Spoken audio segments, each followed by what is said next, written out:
let's do this. The day that no man knows the day or the hour of. Literally, the day that no man knows the day nor the hour is the Feast of Trumpets. We'll explain that, and we'll explain how it relates to Jewish wedding feasts. And this is so fun. So the Feast of Trumpets, real quick, so the way I like to do this is, look, so many people, I can show you YouTube video after YouTube video. Here's a great one, right? Will the rapture happen on the Feast of Trumpets? You can't read that, but I'll show you this. What I'm trying to say is there's so many videos out here that break it all down so well. The way I like to do it is learn as we go. I have a few tabs open here this time, just a few, and I have a couple notes. I have a strong concordance open, and I have an idea where we want to go, and just with the Holy Spirit guiding us all, it leads us to some revelations. If you watch the last two videos, it's not me, it's the whole group, it's a community. If you want to join, please join the Discord. Just come on in, and we fellowship in there. Just leave a comment, and we'll send you a link. And I think it's interesting for people to learn as we learn. Look, not as I learn, as we all learn together. It's just, I feel like we all are disciples of Christ. Disciples. We're students of Yeshua, Yahushua HaMashiach, the name above all names, Lord Jesus Christ, Adonai. Oh, it's just so beautiful.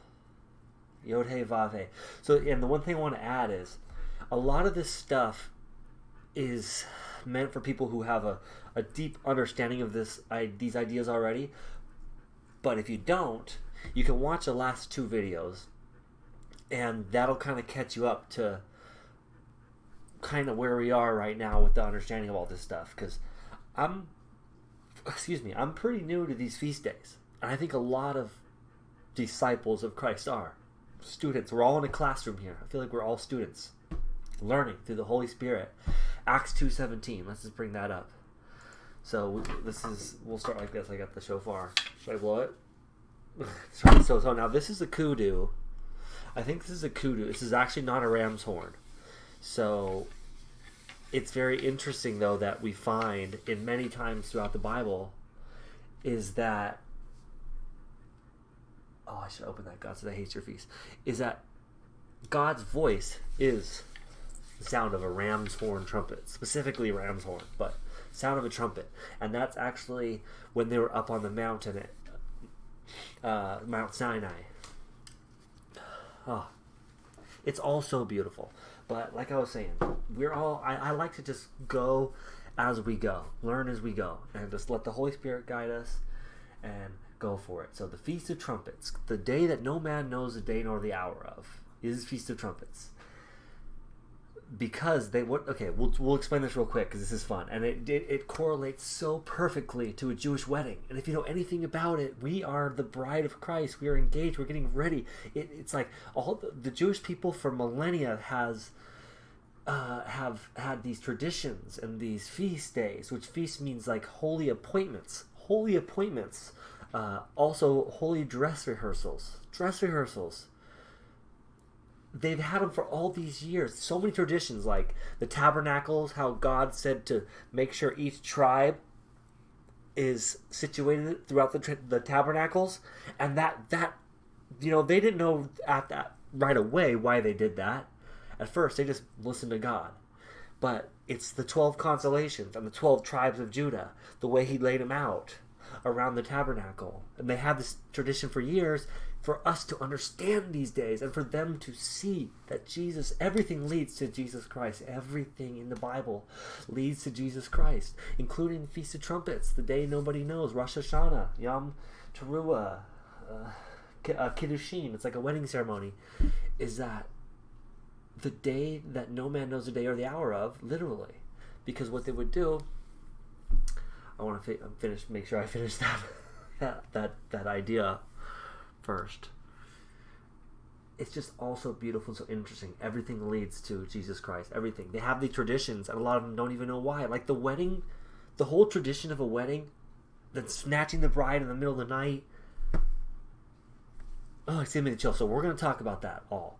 We're going to talk about all that just want to show you how, you know what, let's do this in Blue Letter Bible. I'll just type Blue Letter Bible here. And then I just feel like it's good if we all just kind of learn and do this together. I feel like people learn better that way.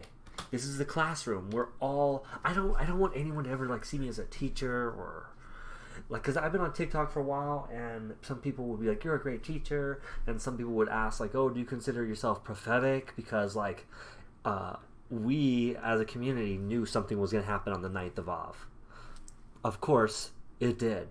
Something always happens on the 9th of Av. That was the day we pulled out of Afghanistan and started this whole thing. The United States, I should say. But we know the United States is probably the neck of the beast.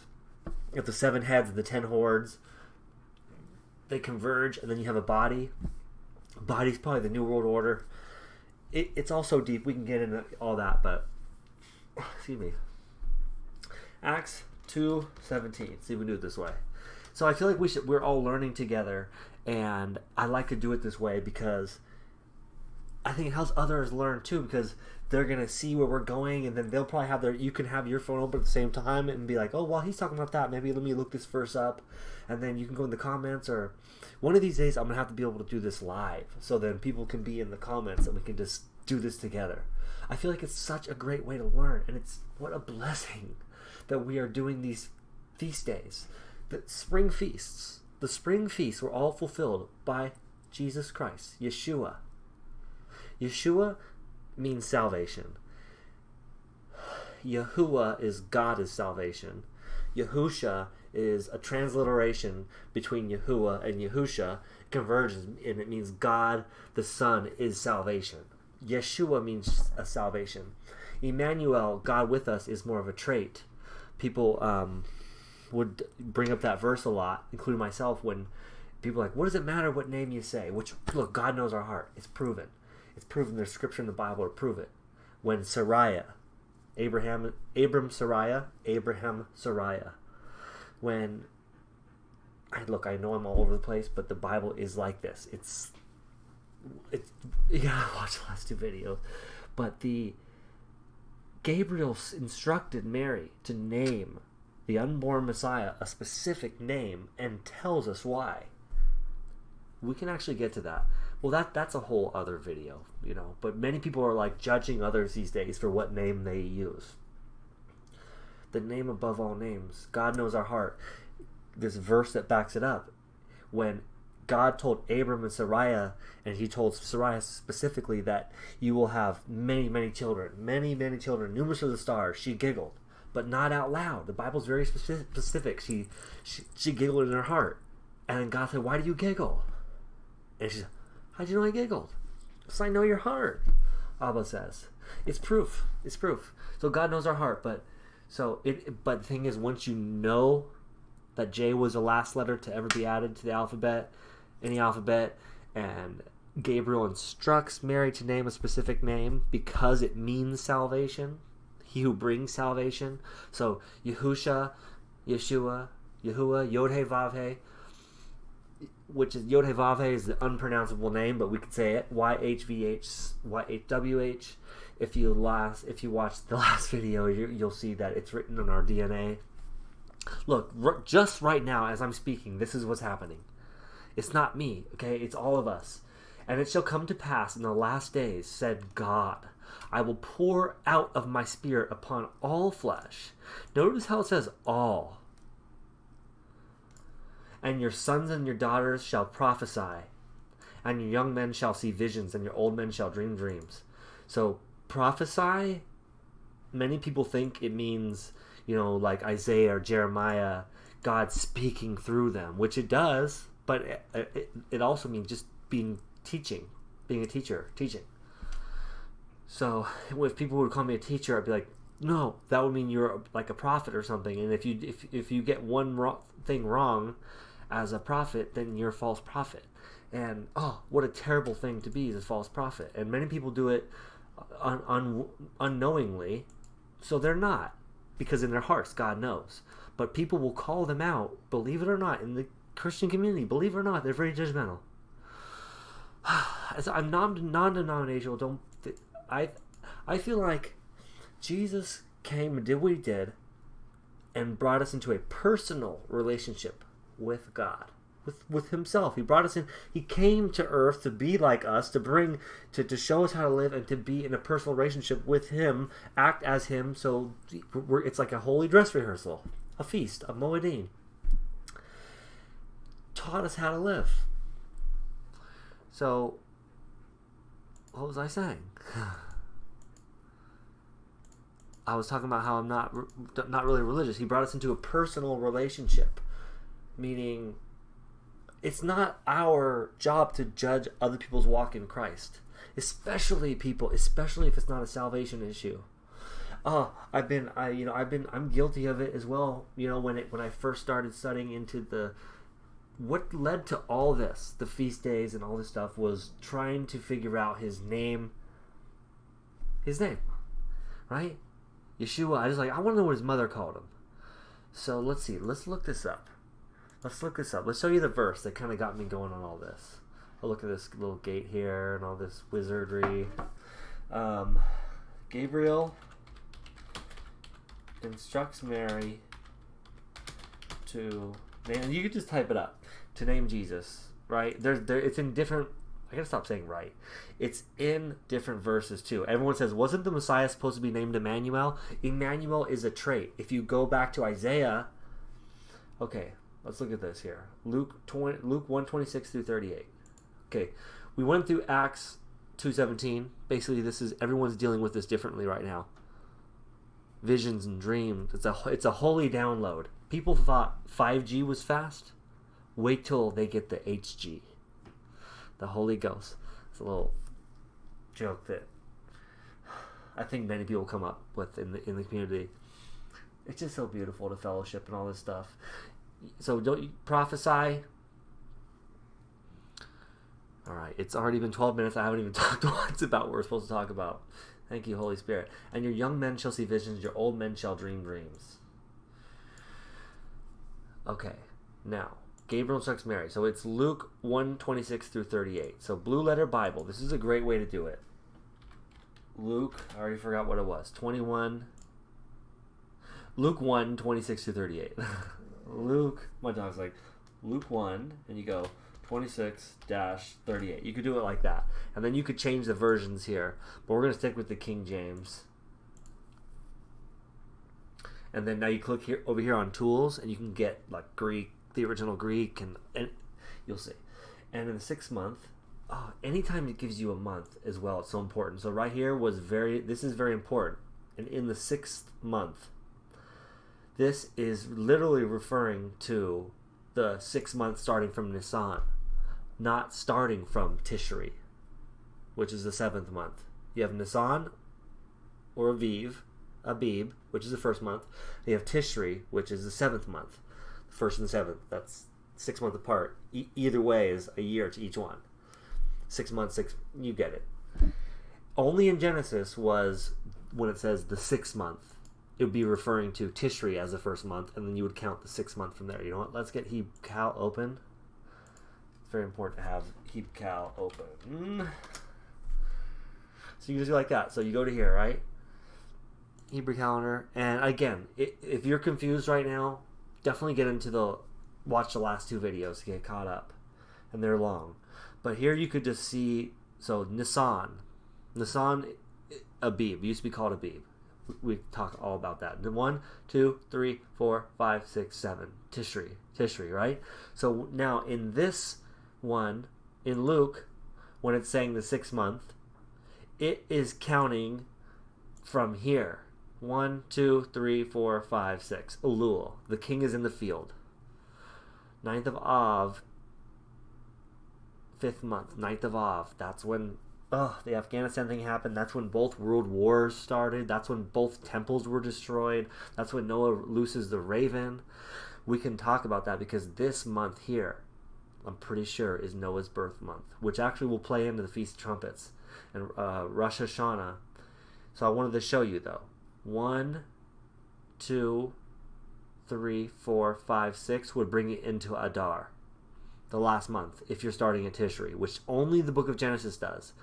After the Passover, which happens in Nisan, the full moon, Nisan 14, 15, 16.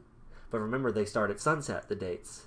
Okay, I know this is a lot to take in. I know, but we'll get there. We're all learning together. We're all learning together. That's why I like to do it this way, because I feel like you're watching me learn. I'm not trying to sound like, some guy, but it's like you're watching me learn as we go, and then we're all learning together. So I feel like we're doing this together. That's why I like to do it this way.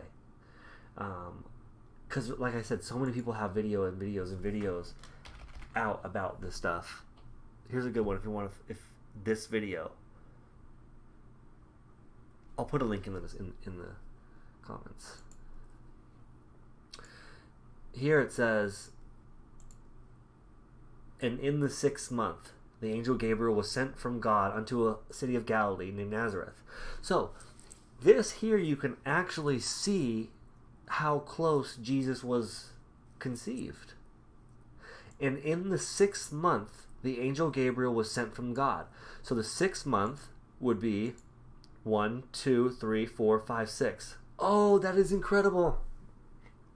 Coincidentally, that is the month of Elul. The king is in the field. We covered that in the last video, but that is a month of Elul. When Gabriel came, see, this is why I love these things. No, I'm speechless. Your mind will be blown away after blown away after blown away after blown away, just as you start digging into this stuff. The Bible is an endless lifetime supply of epiphanies, and the revelry is beautiful. Revelry. I can't do it right now, but okay, we haven't even gone into the Feast of Trumpets. Well, we are kind of, right? The 6th month, so that would be Elul. The king is in the field. To a virgin espoused to a man whose name was Joseph. Just real quick, if you want to see here, a virgin, you could see what the word was, parthenos. You listen. Strong's G 3933. Parthenos. I hope you can hear Parthenos. that. Parthenos. I don't know if I have my screen capture set up properly. But then you can click on the word of unknown origin, etymology. But so outline of biblical usage. This will tell you a lot of things, but a marriageable maiden she's able to get married to because the water of her womb hasn't been broken. But it uses that a lot in the Bible. A woman who has never had sexual intercourse with a man, one's marriageable daughter. Remember the story about the 10 virgins? We're going to get into that with the wedding. That's what they do. The 10 virgins would help carry the bride in the aperion. This is very important right here. But Jesus gave the analogy of keeping oils in your lantern and your wax trimmed. 5 of them did, 5 of them didn't. We're gonna learn that as we go, because I know about it and I just can feel it relates. Which I know it does. Many people say it does relate, but I want to learn it together. And there's so many things to learn, like the Jewish wedding and how it's exactly a rapture. Yom Teruah, Feast of Trumpets, Rosh Hashanah, all these ones, we'll go over it, is the only of the 7 high holy days, the 7 Yamin Noraims, the days of awe, the awesome days, the high holy days. We'll make sure that's the right meaning, but it's the only one that starts on the first day of the month. The rest are after the first day, usually the 14th or the 15th, right in the middle. Hebrews calendars have 29 and 30 days in each month, because if we switch the 29th day here and we go for the first of the next month, watch, you see it's 5781. It's going to change years. Oops, I have to type 5782, duh. See, Tuesday, September 7th, 2021. At sunset, we'll get into that. But what was I talking about? There's so much here. Feast of Trumpets. Oh, it's the only one that's celebrated on the first. So basically, what people would talk about counting the Omer, which I want to study that too. Watch. Let's just do this, right? Go to Google.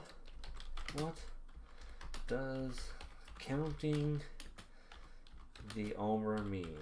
But this is literally why it's called the day that no one knows the day nor the hour of. Is because...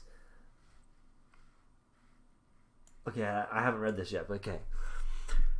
As far as I'm understanding this, because it's the only one that's the first, it's waiting for the new moon in the first sliver. We have to get a moon chart. But, oh, you know what? We could probably go to online and find a moon chart, right? Moon chart. Let's type moon chart. I don't know. Let's see. Moon phase calendar. Okay, I have this one open. Farmer's Almanac. Oh, here we go. September. So you see September 6th, we have a new moon here. When this starts to happen, when the moon goes dark, after it wanes, completely wanes, if you go to and you see, how'd they know I was going to leave? I clicked open. If you go to Wikipedia and you go moon ecliptical anomaly. They call it ecliptical anomaly, by the way. Anomaly? The orbit of the moon is nearly circular ellipse about the Earth. Okay, this is when people talk about the days of darkness. When the moon goes dark, we don't know if it's going to be 1 day, 2 days, 3 days, or 4 days until the first sliver. When you see that first sliver, all right, now we got day 1. So Feast of the Trumpets, what they would do, Feast of Trumpets starts the days of awe. They want to know when the days of awe happen because the books of life are open. You want to know when the books of life are open because right after that, then it's a day of atonement where you're completely clothed in sackcloth and you are repenting of your sins. And the story of Ezra just really hits that one home. He prayed all the way from sunset until midday, and people were just weeping and weeping. But then at the end, they were overjoyed because they understood as it was spoken and read to them. And that's a day of atonement. So you have the 2 days of awe, the Feast of Trumpets. God made it 2 days because what would happen is the priests, counting the Omer and Moon's ecliptical anomaly wiki, before I forget what we're doing here. Whatever. Let's get a better background for this, because I think I can help explain this part. Where's my cool pictures? Yeah, that's fun. That's better to look at. That's a beautiful picture, huh?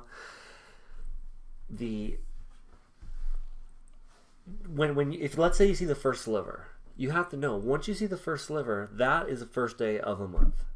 Sun, moon, and stars. You got to use all three when you the moon would be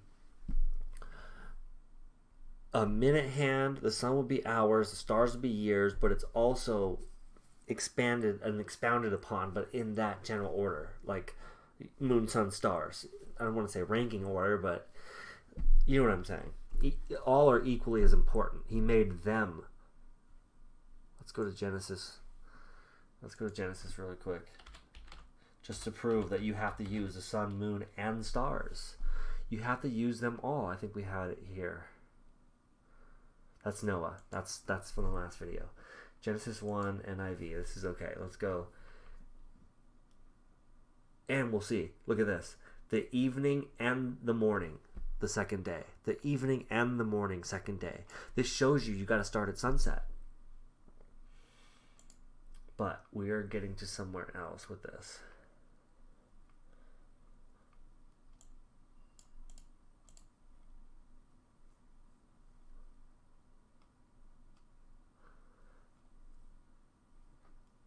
He placed the sun, the moon, and stars. I forgot what I was doing. Okay, here. Let them serve as signs to mark sacred times and days and years. Yeah, we need a better version. You know, we should go blue letter for this, but it's fine. Let's go to King James version. And now I remember what we're doing. We can do this. I'm always afraid it's not recording. Okay, sun, moon, and stars. Let them. Gregorian's a solar calendar. It does not take into account the moon or the stars whatsoever. The Jews even adopted a Babylonian calendar of sorts, but back in the day, it would be an agricultural calendar. You can't calculate a calendar off into the future. You cannot do it. You can if you only use the sun and you just stick to that, but it doesn't. But you cannot just leave out the moon and the stars, because if you leave out the moon, how come some years the moon goes dark for 2 days? Some years it's 3. Some it's 4. That's what the priest would do. That would be the Feast of Trumpets. This would be like, okay, now we know. The priest would say, yes, we see the first sliver. Start it. Light the fires. Light the fires. And that'll light the other city's fires. We'll talk about that in a second, but I just want to make sure we got this clear here. Right? Let the firmament, that's beautiful. If you go to Ezekiel, it looks like molten glass. How long of misinformation do you think it would take to change what each generation is born knowing? Like 5, 6, 7 generations of them in control, manipulating everything. Everything would be lost. Imagine if what they call satellites now are actually angels flying across. But they just, over generation after generation after generation, 7 generations, they slowly did away with... You see what I'm saying? It's hard to explain. By the way, I'm not saying that I think satellites are angels. But hey, it's possible. Anything's a possibility. But that's what got me to think that.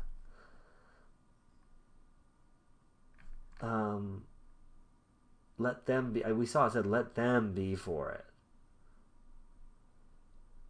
Signs and seasons for days and years. There's another version or another passage where it says, and feasts. And remember, feasts from moeds. Moeds meaning holy appointments. Holy appointments, also holy dress rehearsals. So we say feast, and everyone's like, oh, it's a feast. You got to have a big meal with everyone. It's not. It's an appointment, a holy appointment with God. There's 7 of them. Yom Noraims. Yom Noraim, I shouldn't say, I had the S there, but like Moed. It's the root word of Moed. Moedim is the plural. It's not a feast, it's a holy appointment or a dress rehearsal for what? If the Feast of Trumpets is the only one that's on the very first. And it's God basically showing us, look, you gotta wait to see what I'm gonna do. And it's the day that no one knows the day nor the hour for. Everyone likes to use that verse, Matthew 24, 36, 35. That no man knows the day nor the hour, so just chill. Don't even watch. If they only read a little bit further, they would see. But keep watch.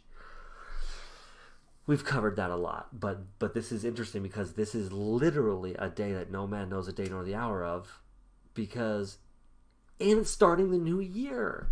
Because they have to wait on the moon. They have to wait to see what the moon does. As soon as you see that first sliver, because it could be dark for 2, 3, 4 nights. The moon's ecliptical anomaly. They think they got it down, and you know what? I'm not knocking science at all, because science is getting a peek behind the curtain at God's majesty. But when they try to take credit for things and give themselves Nobel Peace Prizes for nothing sometimes, all glory to the Father, all glory, we're just discovering. It's great. It's like, yes, awesome, but give credit to God for creating that, not to yourself for uncovering something. They're not discovering, they're uncovering. And that's what God wanted for us. So science is great, but when mankind tries to take the credit, and they even twist it too. They twist it so we don't... All right, let's get to the topic here. Let the lights in the firmament of heaven divide day from night, and let them, plural, let them be for signs and seasons and days. You got to use all 3. So what were we even talking about? It was counting the Omer. We were talking about the moon. How to know when to start the Feast of Trumpets. And then, so once the priest would see them, and these priests were well versed in the stars and astronomy. And look how, over the generations, 7? They started adding astrology. And now, people who believe in Jesus Christ don't even want to look into the stars or anything, because they say, oh, that's astrology. Same as crystals. They don't, because this is you need to know this stuff. This is God's Psalm 19:1.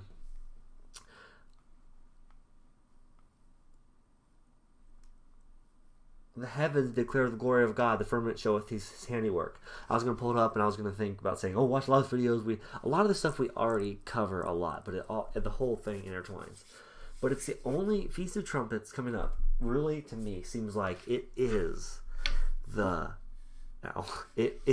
to be the day where a tribulation begins or a rapture happens, whatever it is that kicks it off. But it's literally the day no man knows the day nor the hour of. Because you gotta wait and see what the moon does. Isn't that just blowing your mind? And Jesus Christ, Yahushua HaMashiach, Yeshua, Son of God, the Word made flesh, the one who wrestled with Jacob, the one who broke Jacob's hip, the Son who sacrificed himself. Oh, it's beautiful. Fulfilled all the spring feasts. On Passover, he willingly gave up his own spirit. He wasn't killed. He was not killed. He could have called angels, he could have done anything he wanted. It's God. He did that for us on Passover. Remember, this was a feast, a holy appointment, a dress rehearsal. They're practicing for this day and they didn't even see it. He fulfilled that day on Passover by being his blood covered our sins. Think about this, friends. Jesus Christ. Look, Flavius Josephus, Muslims, Jews, Christians, Catholics, many people, scientists, many people all around the world, pretty much everyone will accept that Jesus Christ was a real person. And they have well documented the date that he died. Some put it at 33 AD, some put it at 30, because we don't know exactly when you would count his ministry starting. Is it when he called his disciples, or is it when he was it was finished? The passion was complete, gave up his spirit, and then on Passover, his blood was the final sacrifice for our sins. We are covered in his blood now. If you know the story of Passover, you know that they had to sacrifice animals for the longest time. And this is another thing that talks about the traditions. Like, why do Jewish people do all these traditions? We don't know why. God told us. We just keep doing it. It's so sad to sacrifice an animal. And young kids would have to be learned to do it and all this kind of stuff. They're like, we're going to kill it now? Like, why do we do this? God tells. Everyone's like, what kind of God does this? To show the significance of when he actually sacrifices himself. It's incredible. His own son, himself, separated himself and became flesh. It's interesting if you look up the etymology of the word son, and man, that would be a fun topic to talk about. So that's Passover. Our Messiah fulfilled that. The Jewish people celebrated Passover forever, because when they got taken out of in the Exodus, when they got taken out of Egypt, that night, the last final plague, death was coming, so they said, kill a lamb and paint it over your doors. You know, they would have to kill a lamb. They'd be sad to do it, but Abraham going to kill his own son Isaac. Isaac was about 30 years old when this happened and carried his own wood for the altar up. Carried his own wood, Isaac. Abraham and Isaac. The Muslims believe that was Ishmael. That's why they're fighting still. You have Moses and Aaron, you have Isaac and Ishmael, complete opposites. Wow, I never thought about that. This is deep stuff, and it's beautiful. And you can study your Bible for your life, and I wish people would just do it. This is the only book that we have that we can do this with, and it's the Word of God. It's so beautiful. People want to sit around and read. Whatever. So, our Messiah fulfilled Passover, because he died on Passover. He gave up his spirit on Passover, and his blood spilt on the Ark of the Covenant, right on the mercy seat of the Ark of the Covenant. This is what we're talking about with the traditions, like why they have all these traditions, because God is telling us what's going to happen in the future. They're just going to do that tradition, and then all of a sudden when Jesus came, So think about Feast of Trumpets. This is the only High Holy Day, Yom Noraim, that represents something that is to come. Every other high holy day represents holiday. Wow. High holy day is the only one that is a symbol of something to come. All the other ones are commemorating things that have happened. Following commencement. Wow, interesting that this word is right here. Commencement. And things that are to come. And a holy dress rehearsal. And offering a sheep of the first fruit. He was the first fruit. So we're talking about how did Jesus really fulfill the spring feast. Wow, we are 35 minutes in. I haven't even talked about Feast of Trumpets. This is all important to know. This is information we all got to know to figure this out. So this is how he fulfilled Passover. He gave up his ghost on Passover. How did he fill unleavened bread? Unleavened bread the next day, the second day of Passover. He fulfilled unleavened bread because he died. He went into the grave that day. So he is the unleavened bread. He's bread without leaven, without yeast, without sin. The leaven in the bread, the yeast, that represents sin, filling us up.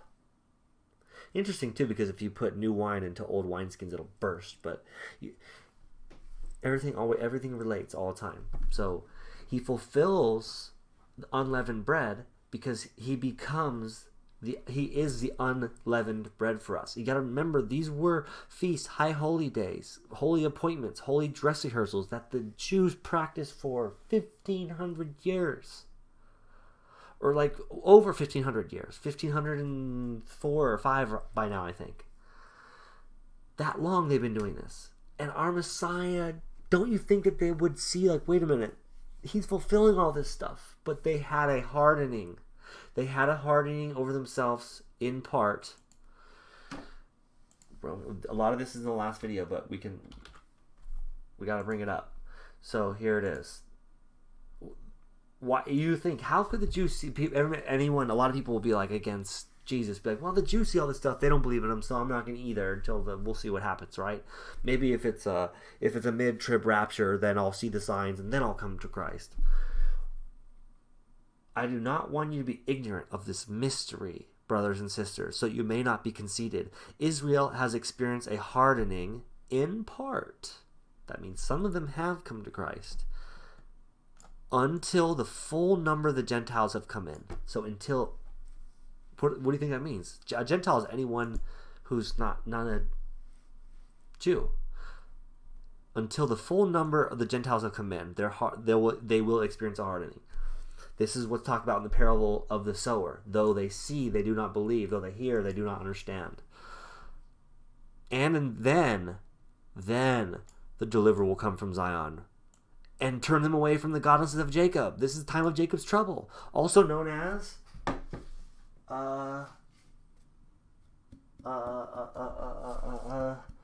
Sheviel Shal Mashiach.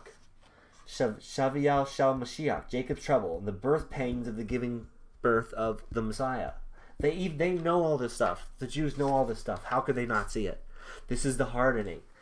This is the hardening, in part because some have come. Messianic Jews. Oh, my heart goes out to the ones who haven't come to Christ. Oh, they're going to mourn for him. They are going to mourn for him when he comes through Ezekiel's gate. Comes from the clouds, and somehow he'll go through Ezekiel's gate. They cover it in concrete, thinking that's going to stop him. They put a cemetery in front of it. The Muslims believe in Jesus. Everyone does. We all know he was real. See how it all encircles? Because I forgot I was talking about with that. This happened. Passover, he fulfilled. And then unleavened bread, and we got to talk about first fruits. Deliver. So this is when he will actually fulfill the Messiah for the Jews once they come to him. When their hardening goes away. How would their hardening go away? Well, it only goes away after the full number of the Gentiles have come in to Christ. The bride, we've got to talk about the wedding. Us going up, their veil will lift. This is in the other videos, but so if you don't understand the hardening, imagine that they were walking down the road and there's a rattlesnake at their feet, and everyone's like, "There's a rattlesnake there." They wouldn't see it. How could they not see that our Messiah fulfilled Passover on the day he died. His blood paid for our sins that he said he was doing. And then you have unleavened bread. Let's go to Deuteronomy before I forget. Deuteronomy 16:16. These are 3 times a year your men must appear before the Lord your God at the place he will choose. The festival of unleavened bread, festival of weeks, festival of tabernacles. So this one comes later, which is interesting because it also correlates to a wife, tabernacles. We'll have to look that up. No one should appear before the Lord empty-handed. Oh, just bring your love and your knowledge of what our Messiah did. He fulfilled Passover when he gave up his ghost. Let's get into the Feast of Trumpets. I do want to get this picture up. How come I can never find it? It doesn't want me to. How did he fulfill? So let's do this. I keep getting here and I think about something else. Okay, let's look up what are the spring feasts. Jewish, just type like this. Jewish spring feasts. It's funny, even the word feast is like, that's the wrong word to use. It's not feasts. So here's the 7 major ones. So you got Rosh Hashanah, Yom Kippur, Sukkot. Well, they even put it in a weird order. They start at the civil because this is Rosh Hashanah. This is Feast of Trumpets. So this is when it changes years. And then Yom Kippur is the Day of Atonement. But in between, you have Days of Awe. This is the 16-day period. Sukkot, Shemini Atzeret. Okay. Passover, unleavened bread. I want to show it to you so you can read it. So many other videos we talked about how to know when to start the year. Notice how the moon in the first of Tishri, Rosh Hashanah coming up, Passover. No, sorry, not Passover, Rosh Hashanah. You have to wait on the moon to know when it starts. You can't calculate your years into the future, your feast, your holy appointments into the future. You gotta wait on God and then do it, because it was agricultural. That's what I was talking about before when they adopted a Babylonian calendar. But everything is God's hand. Everything, including that. It all intertwines. What are the spring feasts? 4 spring feasts. Okay, so Pentecost. So you got 4 spring feasts and 3 fall feasts. I know I said 4 spring feasts. I said it weirdly, but it's interesting because you have 4 and 3, which is 7, and then you have the summer period, which is there's no holy appointments, which is like this entire age we're in. The church age is the whole entire in between the 4 feasts and the 3 feasts. And every year you would have these 3 feasts playing out what our Messiah did and what he has to fulfill. He fulfilled being the first fruit. He fulfilled being the first fruit offering. If you don't know what the first fruit offering is, so we talk about how he fulfilled Passover. We pretty much talk about how he fulfilled unleavened bread. I hope you understand that. He went into the oven, went down to hell for us on the 2nd day, got the keys from Satan. And this even plays out in the stars, the sun, moon, and stars. It plays out. The new moon, the ram, Aries, will go down below the horizon like in the grave, and the moon will come up in the scales of justice, and the next day the lamb goes down. We talked about in the last video. It'll go down, and then the moon will come up through the scorpion, getting the keys from Satan. That's unleavened bread. So you got the scales. Okay, look at this. This is actually a pretty cool way to put it. You have Libra, you have Scorpio, and then you have Ophiuchus. The gospel's written in the stars, my friends. It is written in the stars. This is incredible. This is a good way to put it. So Passover, the scales, his blood is covering. The price of sin has been paid for. Unleavened bread. Our Messiah goes into the oven, goes to hell, get the keys from the devil. That's going to be. Those are going to come in handy here pretty soon. They got a big, heavy chain. We're talking about Gabriel and Emmanuel. That reminded me because Gabriel and Michael, but we were talking about the name Emmanuel and all the names. Emmanuel meaning God with us, that being a trait. There's 9 traits. I think it's 9 in Isaiah. All right, and then first fruits. How did our Messiah fulfill first fruits? You're thinking. what would happen was the same way that we have to wait on the first sliver coming up right now. Like, look, the calendar says that it's going to happen tomorrow at sunset, Feast of Trumpets. But if there's no first sliver, they're just going to go along with it anyways. This is so tricky because if you watch the last videos on YouTube and you read Jubilee 636, it says that they'll be off by 10 days. And then if you type like Passover 2020, 2021, it's 354 days. 355 if you include the last day, not 365. It's all so deep. How did he fulfill first fruits? The same way you have to wait on the first sliver, you'd have to wait to see when the barley's ready and the barley's ripe. And the priests would be the ones doing this. They were master astronomers. It's incredible. When the barley was Abib, meaning it's ready, the first month is called Abib. Hebrew calendar. Right here. Nisan is also Abib. They put it at March 14th, okay? They put it at March 14th, 2021. It happened. It changed. It was first of Nisan, which is Abib. What they would do in the past was they would wait till the barley was ripe, and they would wait for the sign of the new moon, the first sliver. This is not a it's not a high holy day, remember, because we only have one of them that's on the first day of the month. The rest are towards the middle. But it is definitely a day because they would... It's definitely a day, right? It is a day. It would be...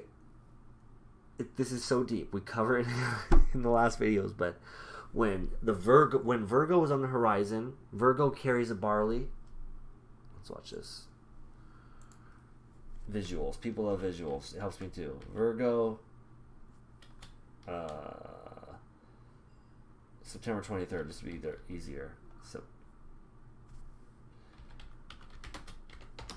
this is when the Revelation 12 sign was fulfilled, which is actually interesting too because things are being fulfilled. So you see Spica Spica is the brightest star in Virgo. You see how it's right here in the barley, in the wheat, in the Abib. That's what Abib means, an ear of grain. In Latin, Hebrew, ear of grain. So when that's on the horizon and the actual grain is getting ready, and then here you see she's got a palm branch, which is the root of David, which is Jesus in her hand. This is the virgin giving birth to the Messiah, but also the 12 stars, including the 3 wandering stars. That's 12 crowns, 12 tribes of Israel. This is the way, this would also be the way that the tabernacles will be set up. Okay, but this is actually interesting. Not with these 12 stars. It's with the 12 constellations is the whole tribe. But it's also represented here, which is the tribe of Judah, with the sun, moon, and star. Okay, this is incredible. So you see Spica's on the horizon. We're talking about how do you know it's the first of Nisan. We're not even in the Feast of Trumpets yet. This is gonna be a fun one. Okay, see the sheaf of wheat here, sheaf of barley, Spica. When that's on the horizon and the sun is in the lamb, Aries in the ram, you know you're in that month. So you just wait and you see the first sliver, but it has to be the month where Spica's on the horizon. March 14th it was not. So, but either way, if we're going to assume for now that Feast of Trumpets is according to this date. Remember, they wanted a calendar they could chart out in the future, which you can't really do because of what the moon does, but you can still be close. And some years they're on. That's why it's so incredible. And that's what's so incredible about this year and this coming to 5782. We did it in the last video, but we can show you real quick. If I delete this and I change this to Tishri, remember, first day of the 7th month, which is used as the first month in Genesis only, 3760. It's September 7th. We also have September 7th as being the first day of the 7th month in 57. Okay, but look at this real quick before I get there. A correction of 10 days introduced by Pope Gregory gave us the solar calendar. The Antichrist will seek to change time to honor himself. Remember, the Antichrist is a spirit. There are many, millions and millions of Antichrists over the years. correction of 10 days. Jubilee 636. Notice how it's Monday, September 7th, 3760, September 7th in both cases. And 3760 plus 2021 is 5781, which is the year we're in. We're going to switch years here. What I'm getting at, though, is we're going to assume March 14th as Nisan or Abib 1. I know I didn't really explain the Abib Nisan thing that much, but because in the last two videos we really go over it. If I were to have to redo everything, I mean, each video would be 2 hours and 4 hours and 8 hours and 16. You know what I'm saying? Because if you have to recap everything, and then it's interesting if you go now, we're gonna have to type 5782 because it's changing years here. You could see the month before is Elul, be the 29th. It's also a September 7th. Sevens. We got a lot of sevens. Gotta love sevens.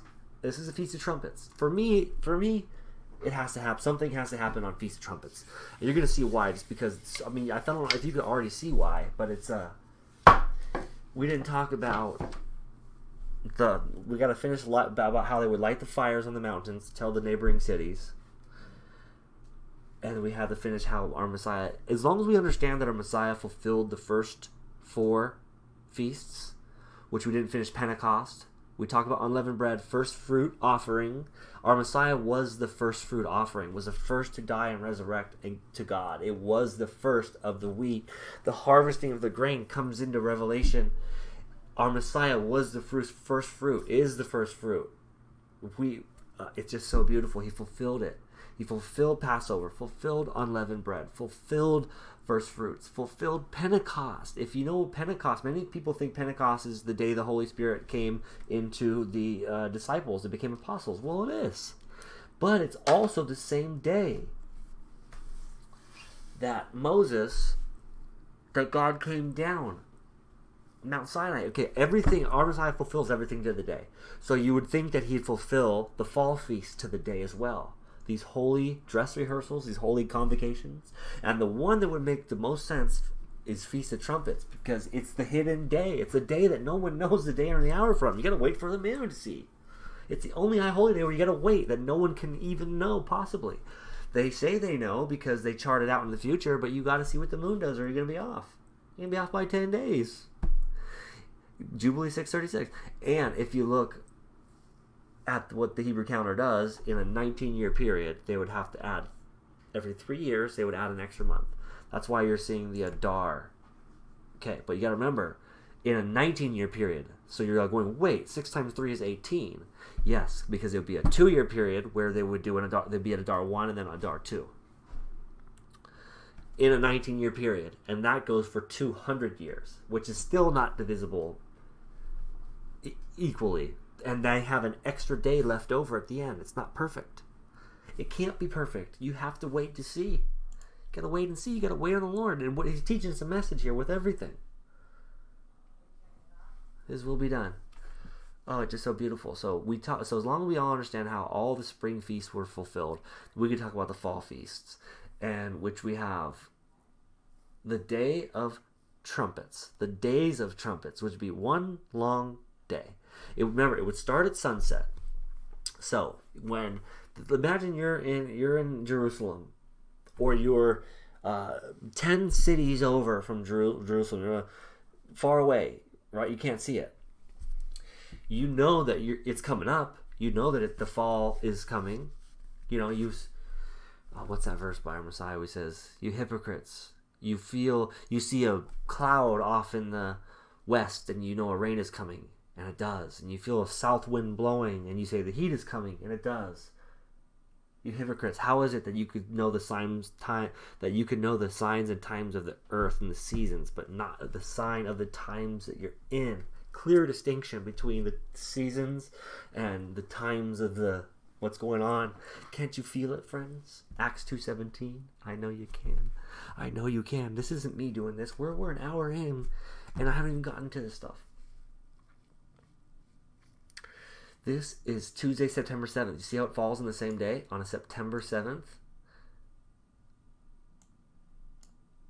This is a lot, but we're going to assume for now that March 14th, watch, sorry, 5781 is the year we're in. Okay, it's gonna change to 5782 at Rosh Hashanah, at Feast of Trumpets, at Yom Teruah, at Yom Hadin, at Hamalek.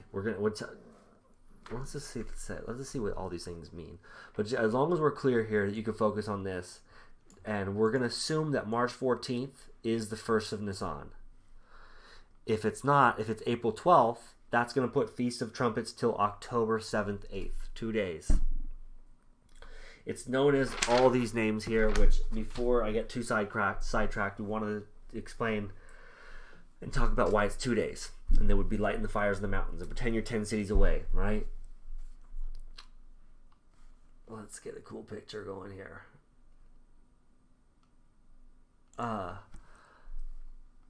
For a visual, let's do this. Jerusalem mountains fire lighting. I don't know. We'll just go to images. You'd be surprised what the B system will give you. Why do I mean like this? Okay, well, it's something like this, right? So, oh, thank you. The first fruits of Zion. Thank you for that confirmation. Hallelujah. You see how that just happened? This stuff, doesn't this just blow your mind how this happened? First fruits of Zion. Remember we showed you here? The liver will come from Zion. Remember how we talked about our Messiah fulfilled first fruits? And then we go to, let's look for a picture real quick. Let's just type it in. And we get first fruits of Zion with the fire on the mountain, because we're talking about, we just want a good background. Hallelujah. Thank you, Father.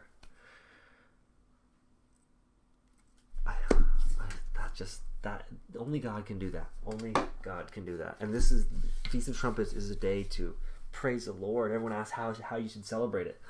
I mean, we'll talk about that as far as what I have learned so far. But to everyone, every person has their own walk in Christ. Everyone has their own personal relationship. We talked about that. But so what would happen is, once the high priest from this would go to the Sanhedrin are the Pharisees, Sanhedrin got all the money. They control everything. The whole reason why probably Rome didn't destroy Jerusalem and Israel, because they really knew how to take care of business and get things done. They had a lot of money. The Sanhedrin especially had a lot of money. So, but they're high priests, and once they would, remember we're talking about counting the omer. We got to figure that out. But they would count the omer. And they would, once they see the first sliver, then be like, all right, light the fire on Jerusalem. That's why they made it 2 days, because it starts at sunset. So we have to wait to see the moon. Once you see the moon, if it was only one feast day, it would be almost over by the time the next day started. So it's also the only feast day that they call it's one long day. It's 2 days, but it's one long day. Sunset to sunset to sunset. 2 days of trumpets. Then 7 days of awe, Day of Atonement, but the whole thing is 10 days. Many people call it the 10 days of awe, or the days of awesomeness, or the Yom Naraim, which I think also means high holy days. We'll get there. I got a lot of stuff written down. So they would light their fire once they saw that, and then the neighboring city would light their fire, and they'd be like, "Oh, it's starting." And the neighboring city, they would see it, light theirs. They would go on like that, like smoke signals, right? Fires. Isn't that what we're doing? We're all lighting each other's fires too, and sharing little messages, and then that goes further and further and further and farther and farther and farther. And remember, what we're waiting for, not until every nation has heard the gospel. So let's get it out there. All right, so that's why they would light the fires in the mountains, and then you would have the 7 days of awe, where the books of life and death are opened up, and the book of in between. The Jewish people knew all this. Remember, these feasts haven't been fulfilled by our Messiah. They have not. They did not. They weren't fulfilled. On some of these days, our Messiah specifically says, "My time has not yet come." But they're just saying, "Can you do this?" This was actually at the wedding at Cana when he says, "My time has not yet come." Oh, that's interesting. Because he didn't fulfill the fall feasts. You would think that it'd be Feast of Trumpets when he would fulfill start fulfilling them. Because what do you have after trumpets? The books of life and death are opened up. Think about this one. For 7 days, the book of life and death and in between are opened up. May you found written in the book of life, my friends, my brothers and sisters. Well, if you're in the book of life, you're good. If you're not, if you're in the death, you're not good. If you're in between, if you're here in the tribulation, which way do you go? That's symbolic of that. And then you have the Day of Atonement. We talked about that. It's just repentance and then joy. Immense joy. Ah, immense joy. That's also, I think, what harpazo or rapture or caught up means. Immense joy. That's another one of those words. Ugh, and I have to immensely go to the bathroom.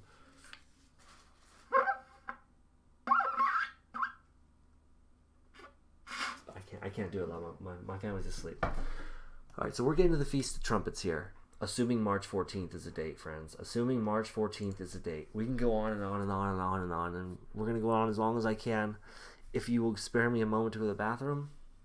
All right, we'll do a little quick intermission in case anybody's leaving or is getting confused here. We wanted to...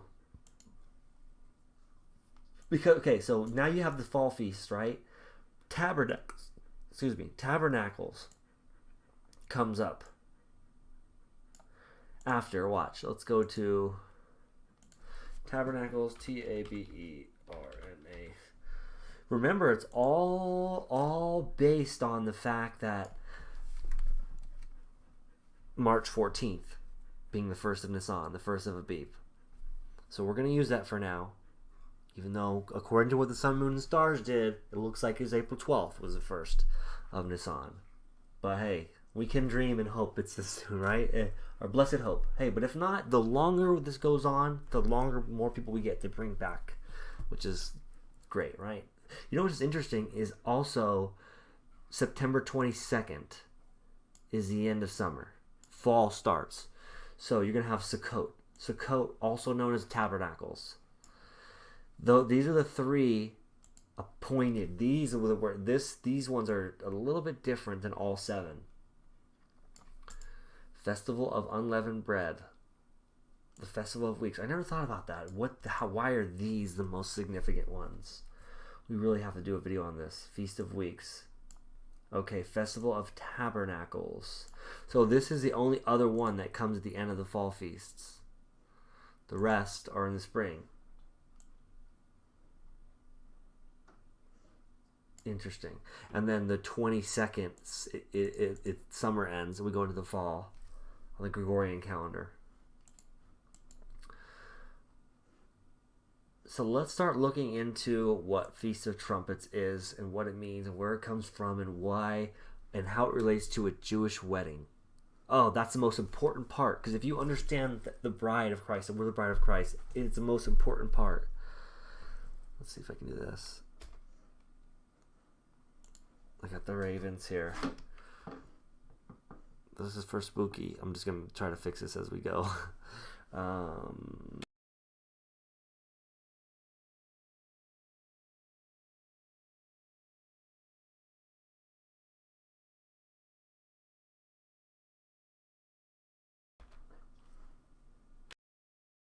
Is it still recording? I don't know.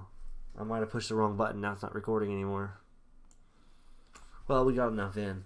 Anyways. Should I do this? No, I shouldn't do that. Is that the right one? I'm trying to figure out something to leave y'all on while I go to the bathroom real quick. And, okay, we can't see the rest of the screen. So something did happen here. I pushed F12. Feast of Trumpets. Okay. F12. I screwed something up. F1. I forgot how to fix this. Let's see if this does it. Switch to. I always forget how I do that. Control. Gosh darn it. I can't get back to my tabs anymore because I pushed F12. Maybe we should just do a part 2. Because I'm a goofball here. Okay, let's just do something real quick. I know how to do it. I know how to fix it, but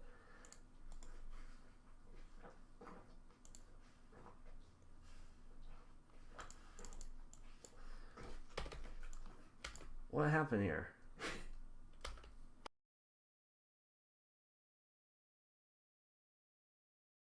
Anyone confused here? Someone in the comments be like, I know what you need to do. Okay, I can see it here now. Hang on. There it goes. Okay, we just fixed it. I guess we can continue on. Wait, don't leave. How'd they know I was leaving? My dog was coughing. Check out the moons and study the moons here. September 2021. And notice how it's dark, dark, dark. Look at 2.3. 19.8, 12.5, 6.5, 2.3. There's no number there. Interestingly enough. Can you see this stuff? Here's where we're at, okay? September, we're waiting for a new moon, a first sliver. Right here. Look how they have 8.7. Alright, so let me just go to the bathroom real quick and little intermission here. Do do do do do do do. Alright. Is it still recording? Man, I don't know what I did.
Come here. Bear. Alright. We'll come back. Everybody get your popcorn. Get your tinfoil hats on. Right there. Come on to bed, Bubba. Get my dog on the bed here. Here, let's have the dog. Oh, say hi, Bubba. Good boy. Okay. There, good boy. Alright, let's get this going. We got the little curtain here. Whoa! Hey, this is science, guys. A peek behind the curtain. Remember we talked about this? Science! I should get a Nobel Peace Prize, huh? Look at me, I figured it out. The Wizard of Oz behind the curtain. A peek behind the curtain. This is what science thinks. They take all the credit. They toot their own horns. They toot their own shofars. Hey-oo.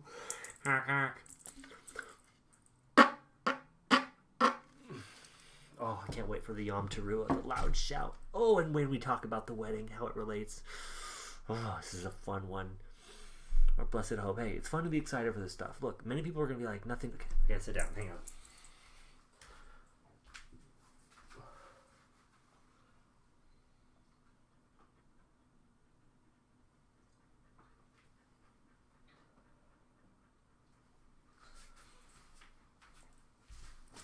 You'd be surprised the amount of people who will come back.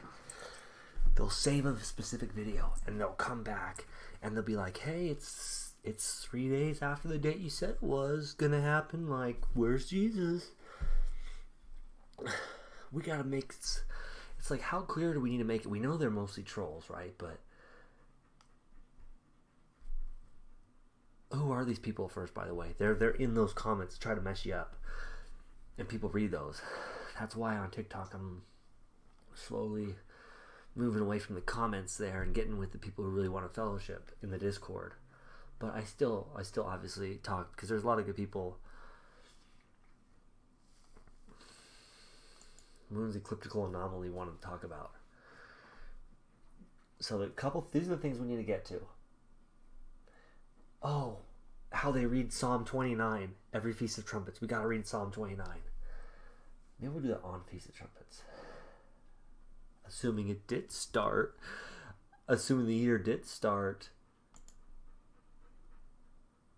March 14, 2021. Because we could pull up other counters. We could actually pull up the actual stellarium and star map, and you could see that doesn't quite fit. Passover doesn't fit the story of the gospel in the stars of the we talked about it. All right, we're trying to get fired up here for this, because this is fun. This is fun stuff. Tabernacles. So we were talking about September ending here, or summer ending here on the 22nd. Jerusalem. Oh, wasn't this incredible? Assuming this was on the horizon. See, they don't do the first fruit offerings anymore. Can't Joel? I can't wait till we do it this way again. Till when we're out of the beast system and we actually can go outside and look at the stars and see the majesty of the stars. We've got 1,000 years. And then we can, oh yes, the barley's ripening and it's just going to be beautiful and everyone's going to love each other. And we can count. Ah, yes, spike is on the horizon. The moon. The first slivers. It's just so beautiful. They are forever in perpetuity until we get a new heaven and a new earth. And that's a whole topic and discussion. But until the full count of us have come in, the deliverer won't come to Zion and relieve them of Jacob's trouble, because their hardening will be there. The veil will lift. Their veil will lift. What will cause that veil to lift? Oh, Feast of Trumpets. I want to make sure we talk about everything. So we want to get to Psalm 29. We want to talk about how the voice of God is a trumpet, but it's specifically a ram's horn trumpet, but a teruah, or a loud shout of a shofar or a trumpet, is the voice of God. You could see they heard the voice of God walking through the cool of the day in the garden, and the voice of God up on the mountain of Mount Sinai. We should pull those verses up.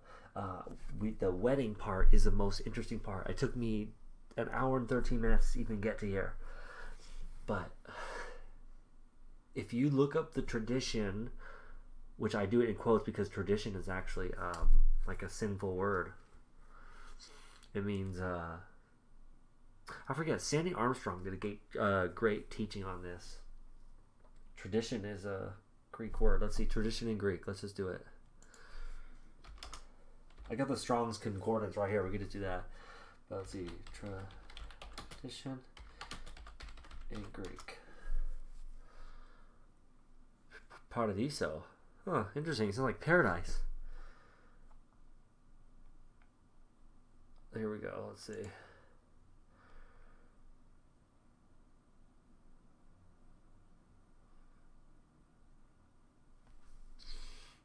I'm not gonna be able to explain it, to give over. He does it perfectly, and he ties it in. Anyways, we're all over the place. We gotta stick to something here. We gotta stick to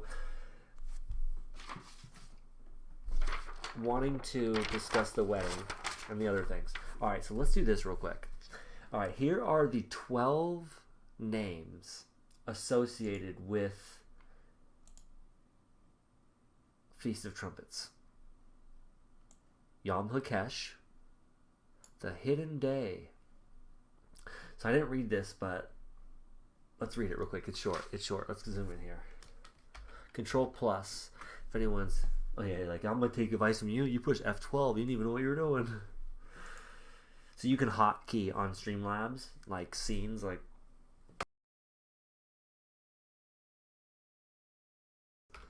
Isn't that for gamers? Oh no, I did it again. Oh, don't hotkey something that has double meanings. Alright, anyways, whatever. Yom HaKesh, the hidden day. Why is it a hidden day? Idiom. Okay, let's look up what idiom means. Idiom definition.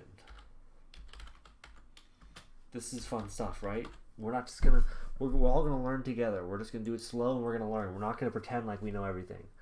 A group of words established by usage as having a meaning not deducible from those of the individual words.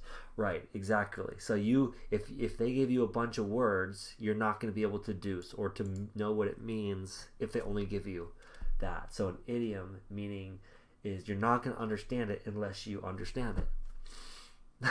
Understand? What are we doing here? Where are we? We're over here, actually. Okay, these are the couple tabs I have up. See, notice how the tabs will keep expanding. We're gonna have so many more. So the hidden day. Why is it the hidden day? I really want to nail this one home, drive this one home, because everybody loves to use this verse. Let's go to Bible Hub again. Let's do it in Bible Hub so you could see something. Sorry, Blue Letter Bible. Let's do it in Blue Letter Bible so we can see something here. Blue Letter Bible. Okay, now let's go to Matthew.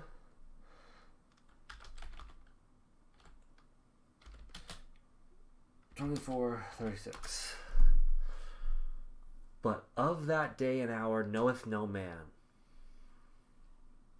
Now, if you actually look, this means no man can make known.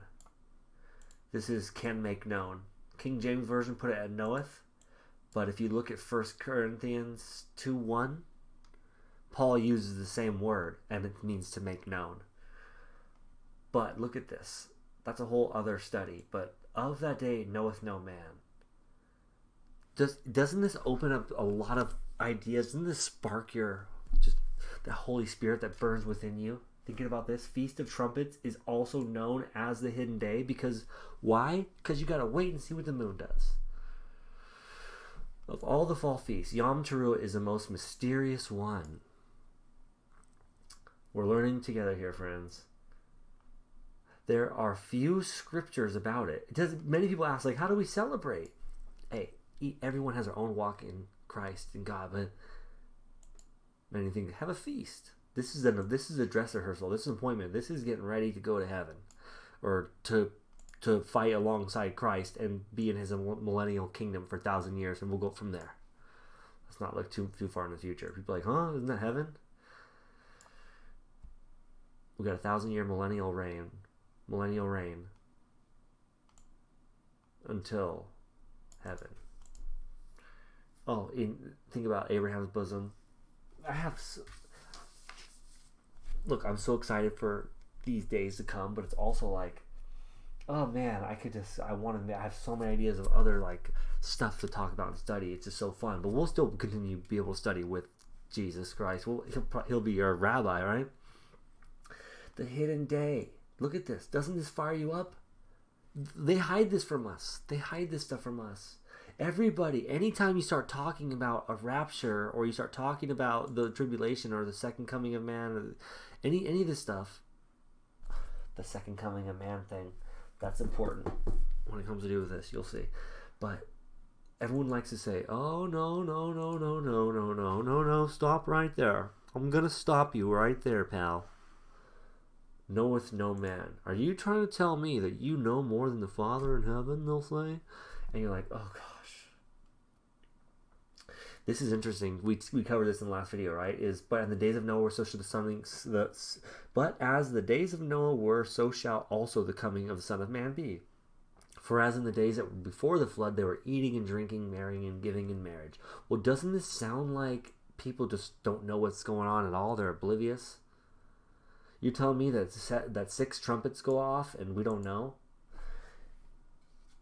Trump is different than a trumpet, and a Yom Teruah and a loud shout is different than the trumpets and the words used in Revelation. You can watch the last 2 videos. We show how they're not in order. Proof they're not in order. It's the trump of the last. Okay,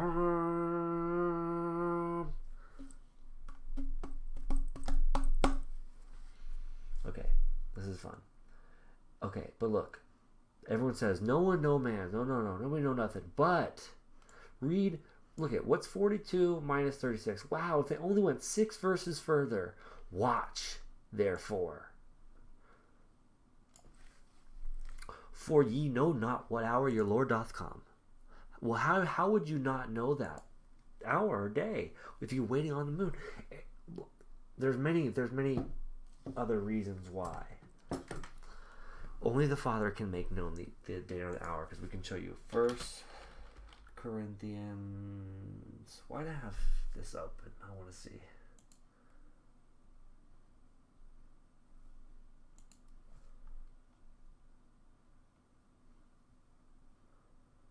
Oh, here we go. Behold, I show you a mystery. This is not what I wanted to show you, but I'll show you something else. Show you another mystery. Here's a mystery. Here's a mystery. We got a mystery in front of us, folks. If you're watching a mystery movie, would you not try to figure it out? People would try to say, "Yeah, no man knows the day nor the hour." So just stop. Quit it. Cut it out. In a moment, in the twinkling of an eye, at the last trump. Notice it doesn't say trumpet. For the trumpet, then it says trumpet. At the last trumpet, for the trumpet shall sound. Many people think the trump, well, that's the noise the trumpet makes. We got a strong concordance right here to show you a difference between trump and trumpet. And also pence. I'm not trying to say trump and pence, that was a whole thing, but pence is a thing. Trump, pence, trumpet. But we were going to look up. No man knows the day or the hour. Oh, we're going to look up. We're going to show you that was the same word. So 1 Corinthians 2:1, I think. Okay, let's see. 1 Corinthians 2, right here. For I determined not to know anything among you, save Jesus Christ and Him crucified. Do you think Paul's telling them, like, I didn't want to tell you anything? No, he's saying, for I determined not to make anything known to you other than Jesus Christ and His crucifixion. Use the Strong's Concordance, friends, and you will see this stuff. It's so fun. This is the same word. So he's saying, I determined not to know anything among you. I determined for you to know. The only thing I wanted to tell you was about Christ and crucified. I didn't want to make anything else known. I didn't want to make anything else known, he says. Behold, I show you a mystery. Idiom, man, we're all over the place here. Let's go back. Okay, so it's the hidden day. It's the day that no man knows. It's a day that no man can make known. No man can make it known. No man can control the moon, the sun, or the stars. The hidden day is the Feast of Trumpets. Another idiom. So another, we saw that, right? So another term for Feast of Trumpets is Yom HaKesh, the hidden day. I wonder why they use that. Anyways, of all the feasts, Yom Teruah, see they say Yom HaKesh, the hidden day.